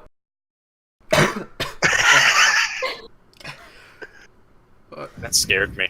Another vision? It was another A vision of the Raven Queen? No, it's some dark figure. I think he was talking to my father. A dark figure. What did he sound like? Oh, not pleasant, I'll say that. Oh, it's... Was it like the voice that laughed when we came here 2 months ago? Tolley? Different. No? Different? Okay. No, it's a different voice. Completely different. It was speaking to a figure, I think it's my father that's communicating to me through this pain.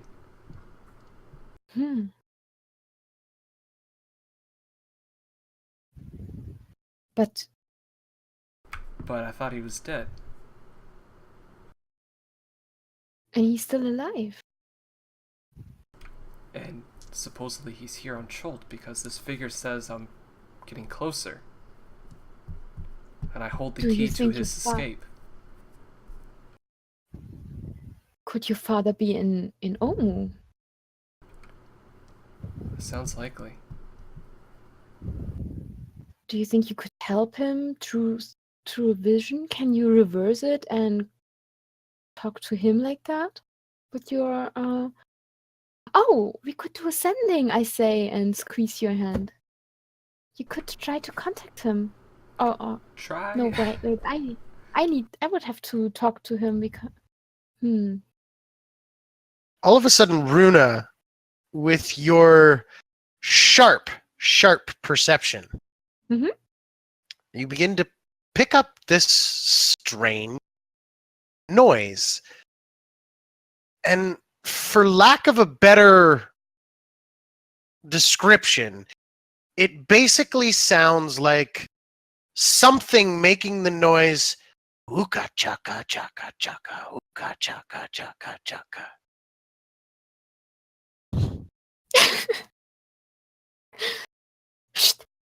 Can you hear that? There is some no, strange music. I don't think I can. Okay. It Where's it slowly coming from? gets closer, and you guys slowly get closer to it. And then you see, walking up the coastline is this bipedal turtle figure that is making this noise by like throat breathing and then rasping her claws on the front shell, so that it's this like ooka chaka chaka chaka ooka chaka. And then she begins to sing, I can't stop this feeling deep inside of me. Girl, you just don't realize what you do to me. And then the thing goes on, and when you hold me in your arms so tight, you heal me, and everything's all right. Hooked on a feeling. I'm high on believing that you're in love with me.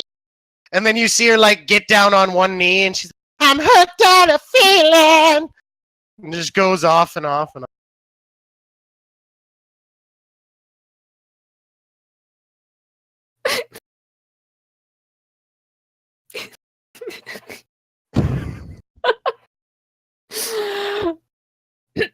So Runa and Mortis are sitting in the bushes, peering out, singing turtle, looking confused. 100%. Morthos has no idea. This is the strangest creature he's ever come across in Cholt.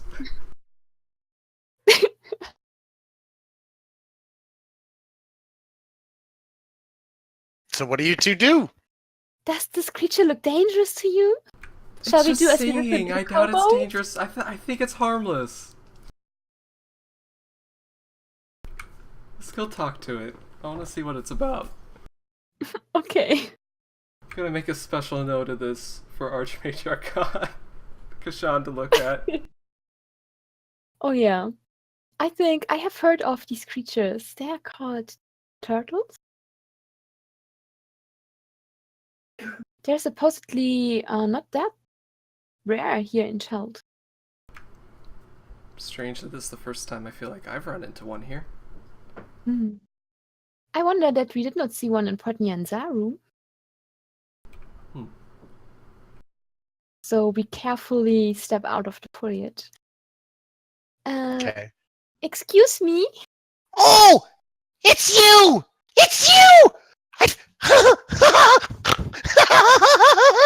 And she just does this dance. This very dance where like her shell is shaking and she's stomping her feet and clapping her hands together. She seems very excited to see you. Have you been expecting us? Yeah! I got sent to find you. And I honestly didn't think I'd find you, but well, here you are, and I found you! Well, your your song summoned us. Who did send you to find us? He's big, strong, and he's got so much muscles. Sounds That sounds Sin. like Sin. Yeah. And then there was another one with him. She's a pretty lady. Her hair is like sun, and Selenia. Selenia, yes. are they together? She said, What? Would that be it? What? are they together? Well, every single one of you I've found, there's a boy and a girl. And my mom always said when boys and girls get into places alone together, things happen. Your mama is a wise woman, but this does not always work like that. Well, it There doesn't? are more constellations that need to Oh. be considered here. But as far as I know, they're not together. Although they would make a very cute couple.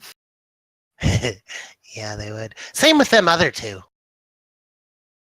Did you see a red-haired pretty lady and an elf? Slender, tall, chiseled Yeah, chin, Yeah, long hair. they're kind of So- grumpy. Yeah, they Yeah. hate. I thought they hate each other's guts. I don't think so. You don't? You don't? No. Oh, Definite chemistry. interesting. That is good to know. I say with a bookish smile. She says, Where And are they? so you two aren't a couple? And Runa blushes and no. Yeah. I don't know. Yeah? No. Are we? Oh, okay. Well, all that aside, I can take you to your friends. Sure. Yeah. Let's. do Yes, that. let's go. All right. So, after another hour's worth, the party reunites. Hey, when you split the party, it doesn't always end in bad news. The party reunites. You still have your turtle friend Cork with you. Cork, why did you leave us? The hell? Yeah, you left us this weird pendant thing. You just left us floating in the ocean. Sin says Oh. you're actually supposed to apparently use it, and it gives powers. You do the maze, silly. Oh, can I do the maze? Can I pick it up and look? Okay, so you pick it Finger up, through you the look maze? at it, and you begin tracing through the maze. And as you finish the maze, the necklace attunes to you. As you Nice. have now received Ubtau's pendant. This pendant is a great divination tool. It allows you to once every 7 days cast Find the Path from it, allowing you to find the shortest, most direct physical route to a specific fixed location that you are familiar with on the same plane of existence. If you name a destination on another plane of existence, a destination that moves, or a destination that isn't specific, the spell fails. For the duration, as long as you are on the same plane of existence as the destination, which the duration being a day, you know how far it is and in what direction it lies. While you are traveling there, whenever you are presented with a choice of paths along the way, you automatically determine which path is the shortest and most direct route, but not necessarily the safest route to the destination. And in answer to your question, you do have enough of a description, having seen the visions that the wise sage at Uralunga granted you, to be able to find Omu. I just think in my head, seeing it, like, I don't know if that will work or not, but I'll just think in my head. Once it's complete, I'll just say in my head, Omu. Okay. As soon as you say Omu, all of a sudden, it is like a soft glow alights itself on the ground and shoots up into the foliage. You get the sense that Omu is directly northeast of you, probably east-northeast of you.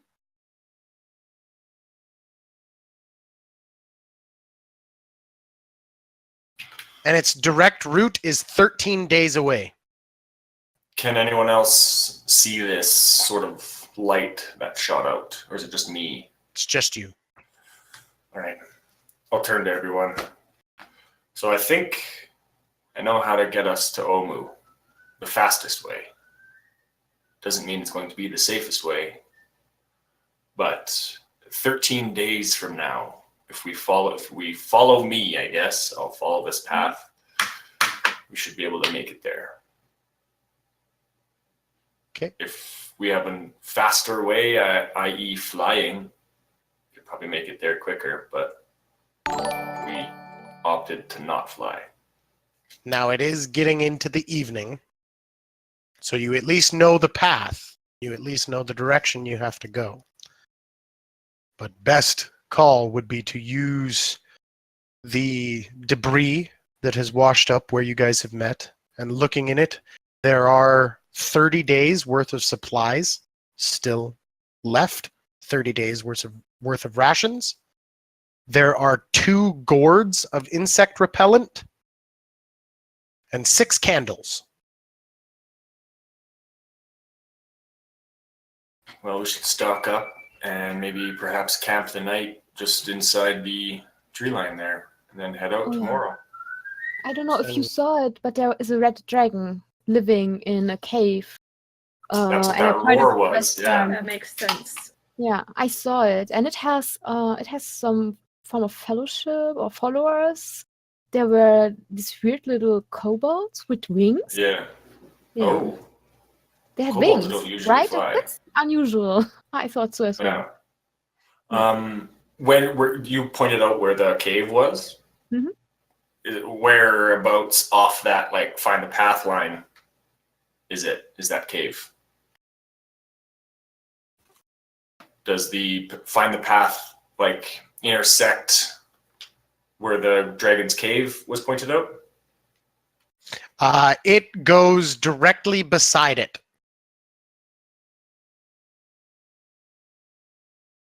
Okay, well, it looks like we're going to be skirting the side of, if we want to take this straight direct route, that dragon's cave is close on our path, I guess. Wait, you want to go fight the dragon? No, I'm just saying that the dragon's home is along the same path we should take to Omu. Yeah, that might be it. That might be an issue. What do you guys think? Should we? A risk. I mean, we know the general direction. We might be able to stray away if we don't want to interfere with the dragon. Yeah, and I think Dragons, Megan. well, there are 6 of us now. Would Well, I 7 if you count Cork. Right, of course. And I'm Cork totally better not counting fight. Cork. Totally You counting want me Cork. to fight a dragon? No, Cork. No. I No, will no, not no. You let can fight. watch. You can be our cheerleader. You can be our skald, our bard. You can write songs and stories about us. Because you like singing. Oh, well, I could sing you all a song now if you... A song to go to bed? Sure. Or for And I'm dinner? gonna- Yeah. I'm going to turn around and start making a tree lean-to while she tries to sing. I'm Okay. getting my alchemy jug out. I'm drinking wine. She actually pulls out a flute and plays this beautiful lilting melody before she kind of puts the flute down, and she gets a little nervous now being in front of this crowd, but gets a little bit stronger as she sings, and she kind of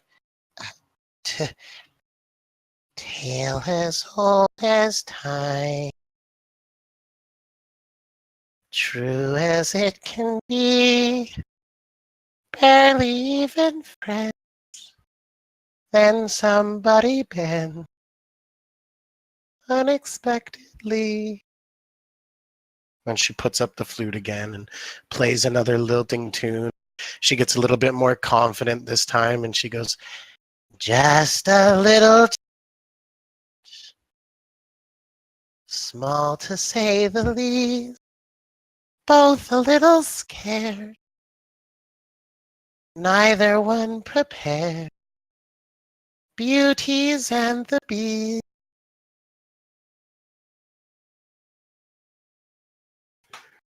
And I'm that's sitting her next song. to Bartos and lean my head against his shoulder as she sings.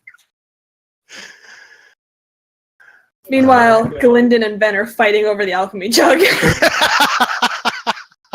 There's You took too much. No, it's line. what? That was more than a swig. You took 2 swigs. Just wait for me. You said it was a swig each. I get 2. Wait, if there's alcohol involved, Sin definitely wants in on that. No, there's no alcohol. It's none. It's grown up stuff. The alchemy jug's not working. Grown up, I'm the tallest here. It's not working. It doesn't work anymore. Wine. All right. I'll stay up though, you guys, and I'll take 2 shifts first, and then I'll trance for the last 2 shifts, or the other way around. Sorry, so I can hunt in the morning. I can get us some breakfast, perhaps. Okay. I will I'll help take you the get other one. breakfast. I want to make sure that some people here are fed. I look at you curious when you say that. I've been Hey, feeding hey. us every morning for like a month now. I But if you felt- want to come hunting, that's totally fine. Another hunting Yeah, partner would be great. We might be able to take something. I've missed every single one of you. Like, That's fair. actually, can I give you all a hug? Oh I yes, missed please. so I much. try I'm- to open my arms. I appreciate the gesture, friend, but I'm. I'll not shake your hungry. hand. If that. Yeah. I'll do the Beastmaster. I Oh, walk hugger. up and I kind of slap the hand back, and then I kind of hand it out. Warriors shake. I would like to motion Morthus and Selenia and the others closer as I come up from behind from Galindon and just push him against Sin and give him this big hug from behind, so it's more like a group hug. I'll just accept it like Yeah. This is happening. Look at your it arm. happened. I'm so glad I Did not miss this. Thank you. I assume, yeah, that I was I'm very we're like all worried. squished together now, Yes. very close to each other. Okay, just wanted the picture. That's all. Group hug. I'm gonna try and like wiggle out of it. Oh man, if we had fan art artists, they would have a hell of a time with this episode. I wouldn't get out of painting. There'd be no coming back from it. No. I want someone to write fanfic, No fanfiction. please. And send me a private message with your archive of all. So I Oh, can check dear. it out. But Sin, I'll wake you up in the morning when I go on my hunt. I'll be up. What time are you getting up? After the second watch. Okay, I'll be up. Okay. I'm gonna take the second watch. I'll take the first. I will trance for the first two. Okay. Up in my tree. Okay. Sin, Yo. as night takes you,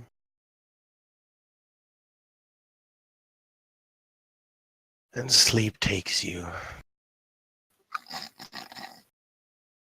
you become aware of your axe in your hand. Become aware of you breathing heavy, as if you have been through a great battle.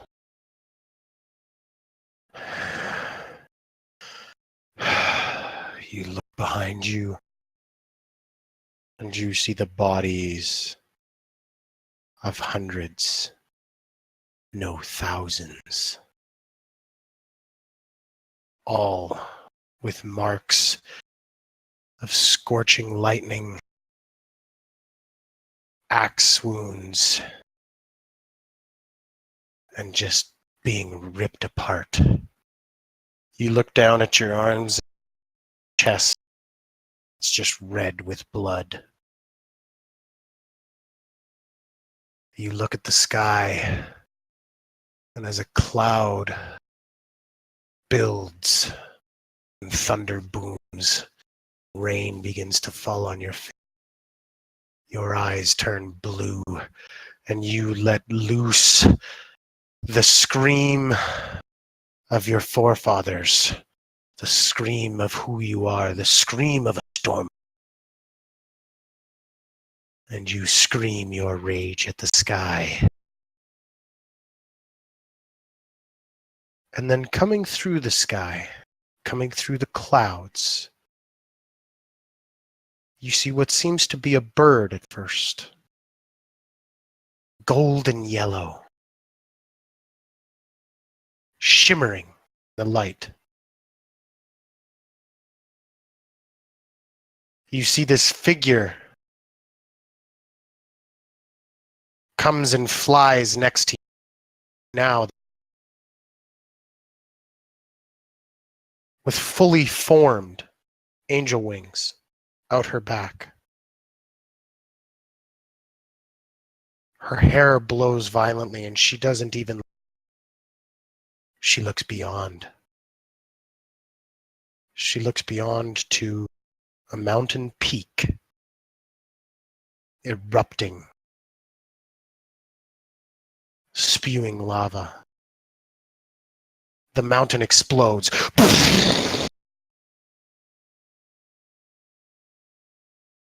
And out comes this great serpent, monstrously huge. It rises so its shadow swallows the sun. Both of you know this is why you're here. You see Selenia goes charging in, flying, praising a monitor, holding a holy symbol of pure light. And she approaches this serpent and fights, and you watch in admiration, allowing the warrior to fight her fight. But then she begins to falter. But then she begins to fail. The lightning crackles along your hands.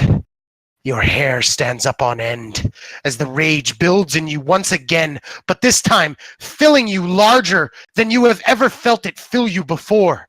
You feel it stretch and break your bones as you rise to a height of about 26 feet. As the rage inside you builds, the storm crackles along your arms until a javelin of pure lightning fits in your hand. and you throw it, striking this serpent across the jaw, and go charging in, blindly holding back this serpent. The serpent bites at you. You catch its jaw in your hand, giving it 1, 2 blows to the jaw, grabbing onto its upper and lower jaw and pulling it apart just as Selenia bursts a ray of light right down into the throat of this snake. But you look around, and where are your other friends? Why are they not with me in this battle? And then you see them. Broken and lifeless. Lightning marks their bodies. Axe marks. Telling of a blind rage. And you awaken.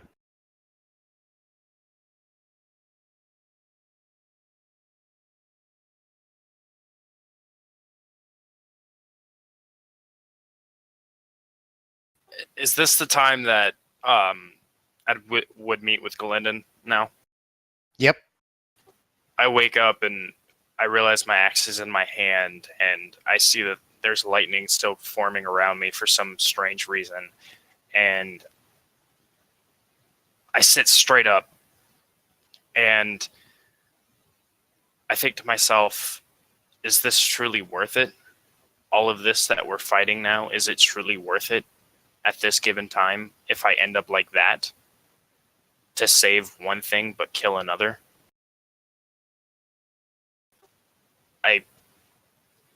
I hold my axe and I release the crackles that are around me, and I walk out of my tent. I look at, I assume Glendon is standing there. Pretty much, yep. Just Thrash. quietly standing. You thrashed quite a lot in your sleep, friend. Yeah, I assume I do that sometimes. However this ends, know I value you as a friend, please. What did you dream about just now? Let's walk. We'll talk about it as we're walking. Okay.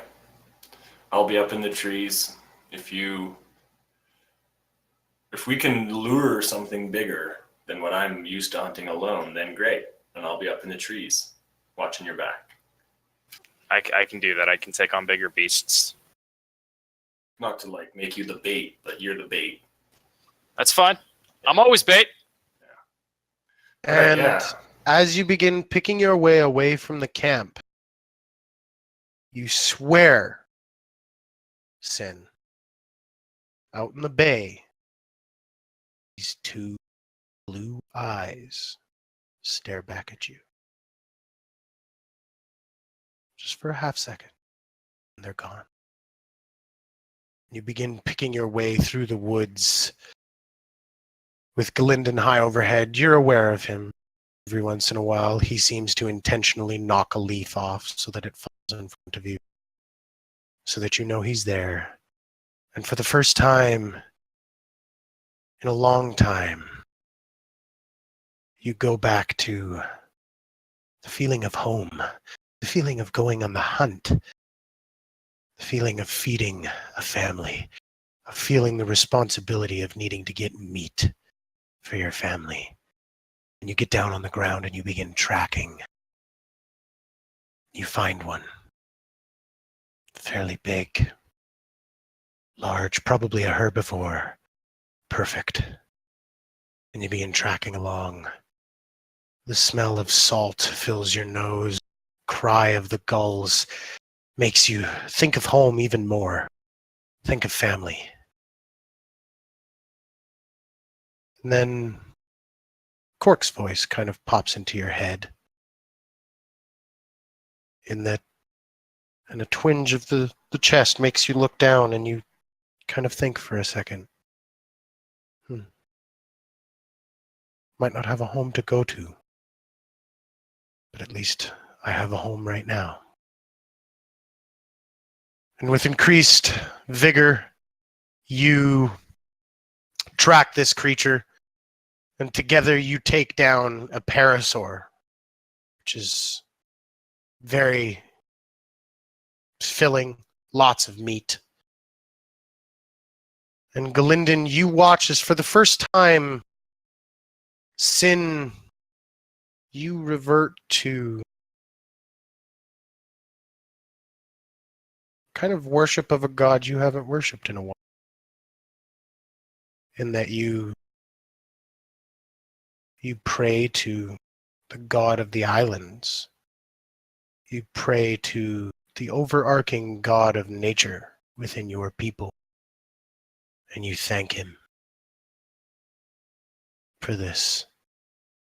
With one final stab, you end the creature's life.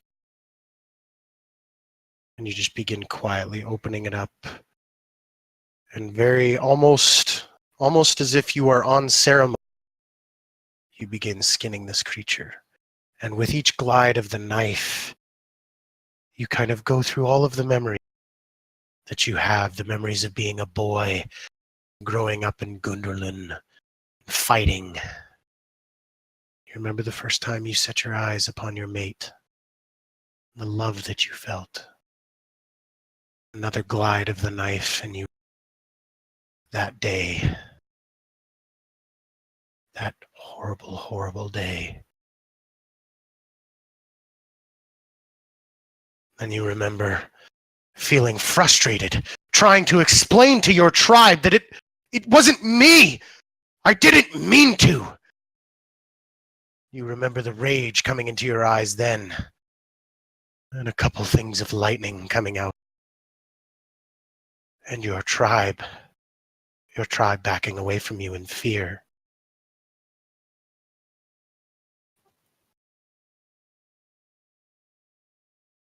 Galinden, you watch as lightning begins to curl up around your friend as he stands there skinning this beast. He seems to be doing it reverently, so I'll let him do it as I collect my arrows and looking out for other threats, because I'm sure we made a lot of noise. Yeah, probably. I mean, a charging parasaur through the brush, that's fair. What's a parasaur again? What do they look like? They're like ducky, so they've got that big, long kind of crest on the back of their head, duck-billed face, bipedal, but can be quadrupedal if they need to be. Long kind of tail, herbivore. And Sin, all of a sudden, you feel two hands on yours. Thick and heavy, like your father's. And you look up, and staring back at you is a ghostly image of a man with glowing blue eyes. And all he says is, continue. Never falter. And it just...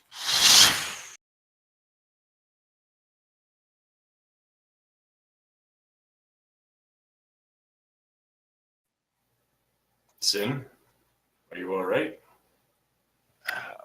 My eyes. You look at me and my eyes go from blue to back to normal, and I look at you as if I was there, but consciously I was somewhere else, and I say, "Yeah, I'm fine. Let's get this meat back so we can feed the rest of our group." Can you help me with something quickly? Can you? I got rid of my glaive. Can you chop off the bone there on the top of the head for me? Yeah, I can do that. And I take my axe and I cut down very cleanly, so you get a nice cut. Mm-hmm. And he does indeed. It is a nice cut for trophy size. Oh, good. Yeah, I'll use my rope and wrap it, and I'll kind of like drag it behind me if I need to. Perhaps we could burn the rest of this body. I don't know. After that undead T-Rex that we saw. I don't know if this thing can come back or not, but Yeah, I don't want to take the chance either. Best to thank it for its meat. Thank the gods that put it here for us and allowed us to vanquish it with little effort. Well, with effort, but with no scrapes, bumps, and bruises. Agreed. Is it in a spot so when we do burn it, it doesn't light some of the forest up? Yeah, that was my other thing. It's a big body. What if we built like a dirt trench around it? I don't know if that's going to do anything. I mean, it would help not get it would burn the dirt, not the grass, and submerge to a fire. So I think we should do that. Forest fires are natural enough. Let's do it. Yep. So I guess I use my hand axe and I just keep shoveling. Similar. We'll work around and meet back in the middle. Okay. You do so. And after a period of time, light this beast on fire. While we're doing this and like it's quiet or whatever, I just want to Sin, can I ask you something? You knew Ven longer. You've traveled and fought and slept beside while camping. What's your take on her?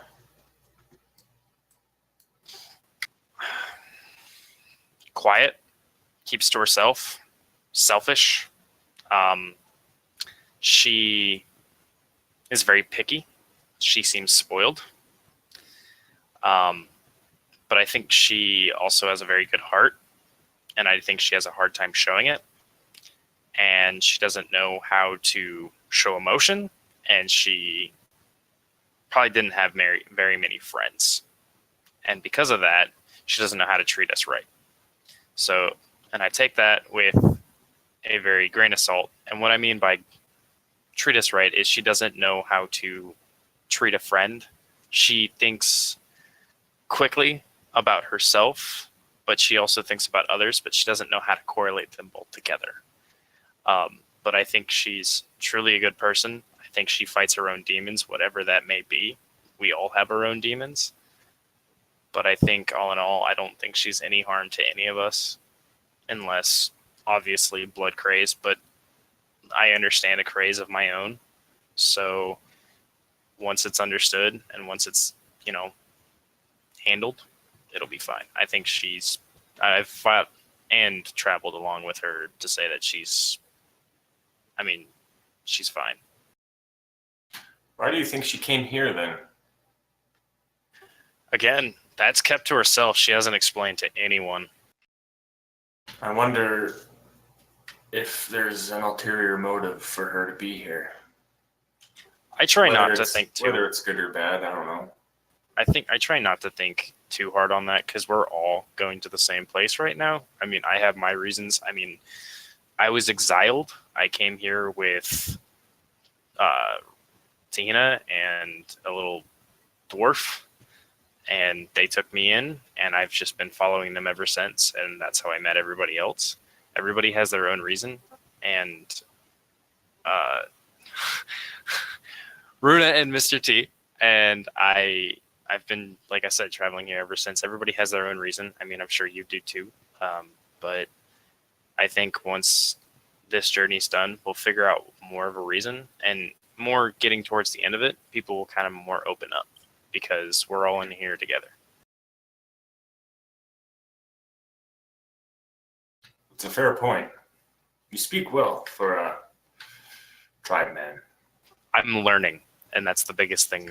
Like, I love being in this new adventure, and I'm learning, and it's so intriguing of being out here. Even these flowers, I mean, to say it's weird even to see an elf such as yourself, I mean, everything is so intriguing around me that I'm learning.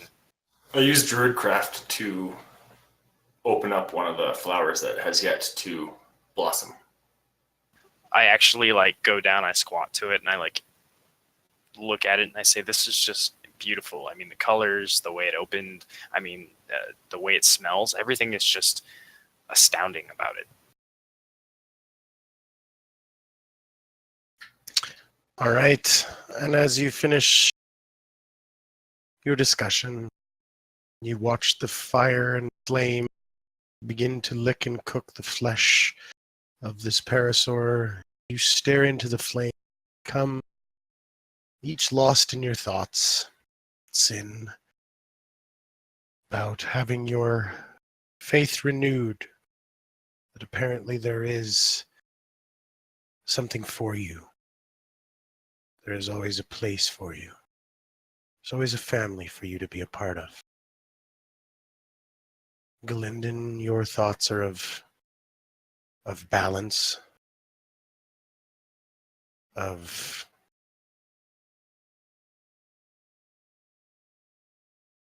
the balance of your party world, and trying to balance your own morals as you try to fit in.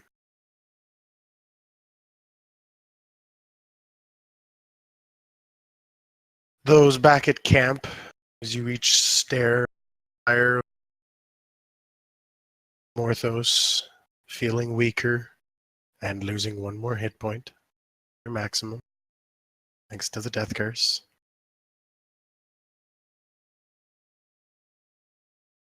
Has he been bleeding again?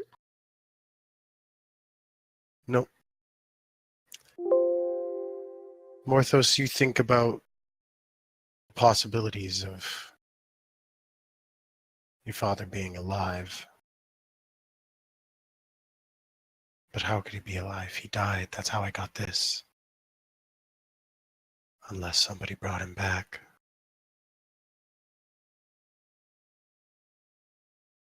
Then you think of home. But deep down inside, you also think blood. Oh, that sweet, noxious drug that you've now had a taste of again. Runa, you sit looking in your emotions and your feelings. Your eyes fleet over of concern. You break Nothing. up for me so much. Can you say it a little bit louder because you break Sure. up for me so much? Sorry Runa, for interrupting. You sit thinking of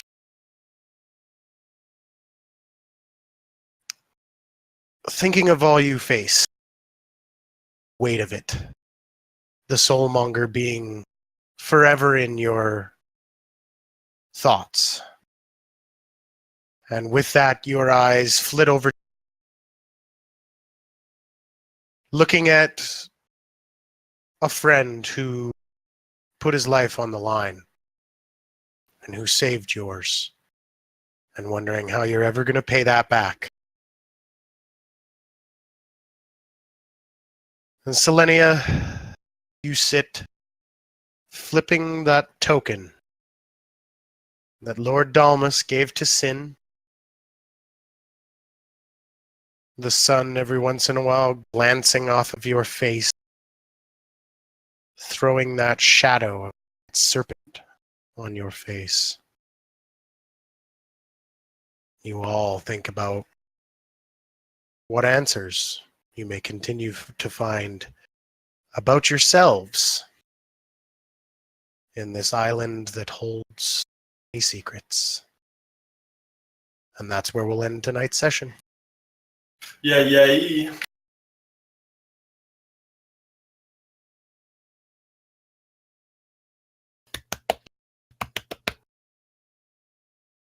So I'd like to take this opportunity to tank this opportunity. I hope I don't tank this opportunity. I'd like to take this opportunity to thank my mods, and most particularly all our viewers, especially the raid that we got. That was fantastic. Shot us right up to 31 viewers. Thank you so much for tuning in, guys. We always appreciate it. and love to have a great time playing for you guys. At the end of the day, we get together and play for our love of the game, and we're just happy that we can share it with you. Our next Tomb of Annihilation game is July 8th. You can tune in then. And I'd just like to take this opportunity, just really quick, to speak of groups. If you've been watching and wondering and thinking, hey, I'd love to play with a good group of people like this, and I'd love to have a party like this, guys, there are a lot of open slots right now. Many of our games running in our Discord. There's one for the homebrew game, Elemental Bane. There's a bunch for testing a new system created by one of our very own members. There's 2 open slots potentially for Horde of the Dragon Queen. So there's lots of groups, and there are always groups opening up. In fact, I'd like to take this personal opportunity to announce that I will be running a new streamed campaign starting in September, as I am happy to announce that I will be running Waterdeep Dragon Heist and Waterdeep Dungeon of the Mad Mage for Fumbles and Fame. And if you'd like to join into that, you can join our Discord and private message me. One slot is already filled up, so get in on it while you can. Again, to stay completely up to date with all FAF news, follow us on Twitter at Fumbles and Fame, all one word. Join our Discord and follow us right here on Twitch. You can also follow some of these in other games. Shelby and our lovely Tahina are in the Starinesti Sisters. Our lovely Nate, he does his own Twitch stuff. So you guys can stay tuned to all of us if you like us, which I hope you do. One last important announcement. Our pre-stream and pause stream music was done by Scott Buckley under the Creative Commons license. You can find him at www.scottbuckley.com.au. I am putting his link in the chat now. If you'd like to use it in your own home games or anything else like that, absolutely wonderful, guys. He's a great resource to have, and maybe go show him some love. Once again, we'll see you very soon. In the meantime, folks, claim your own fame out there. Have a good night. Bye now. Bye. See you later.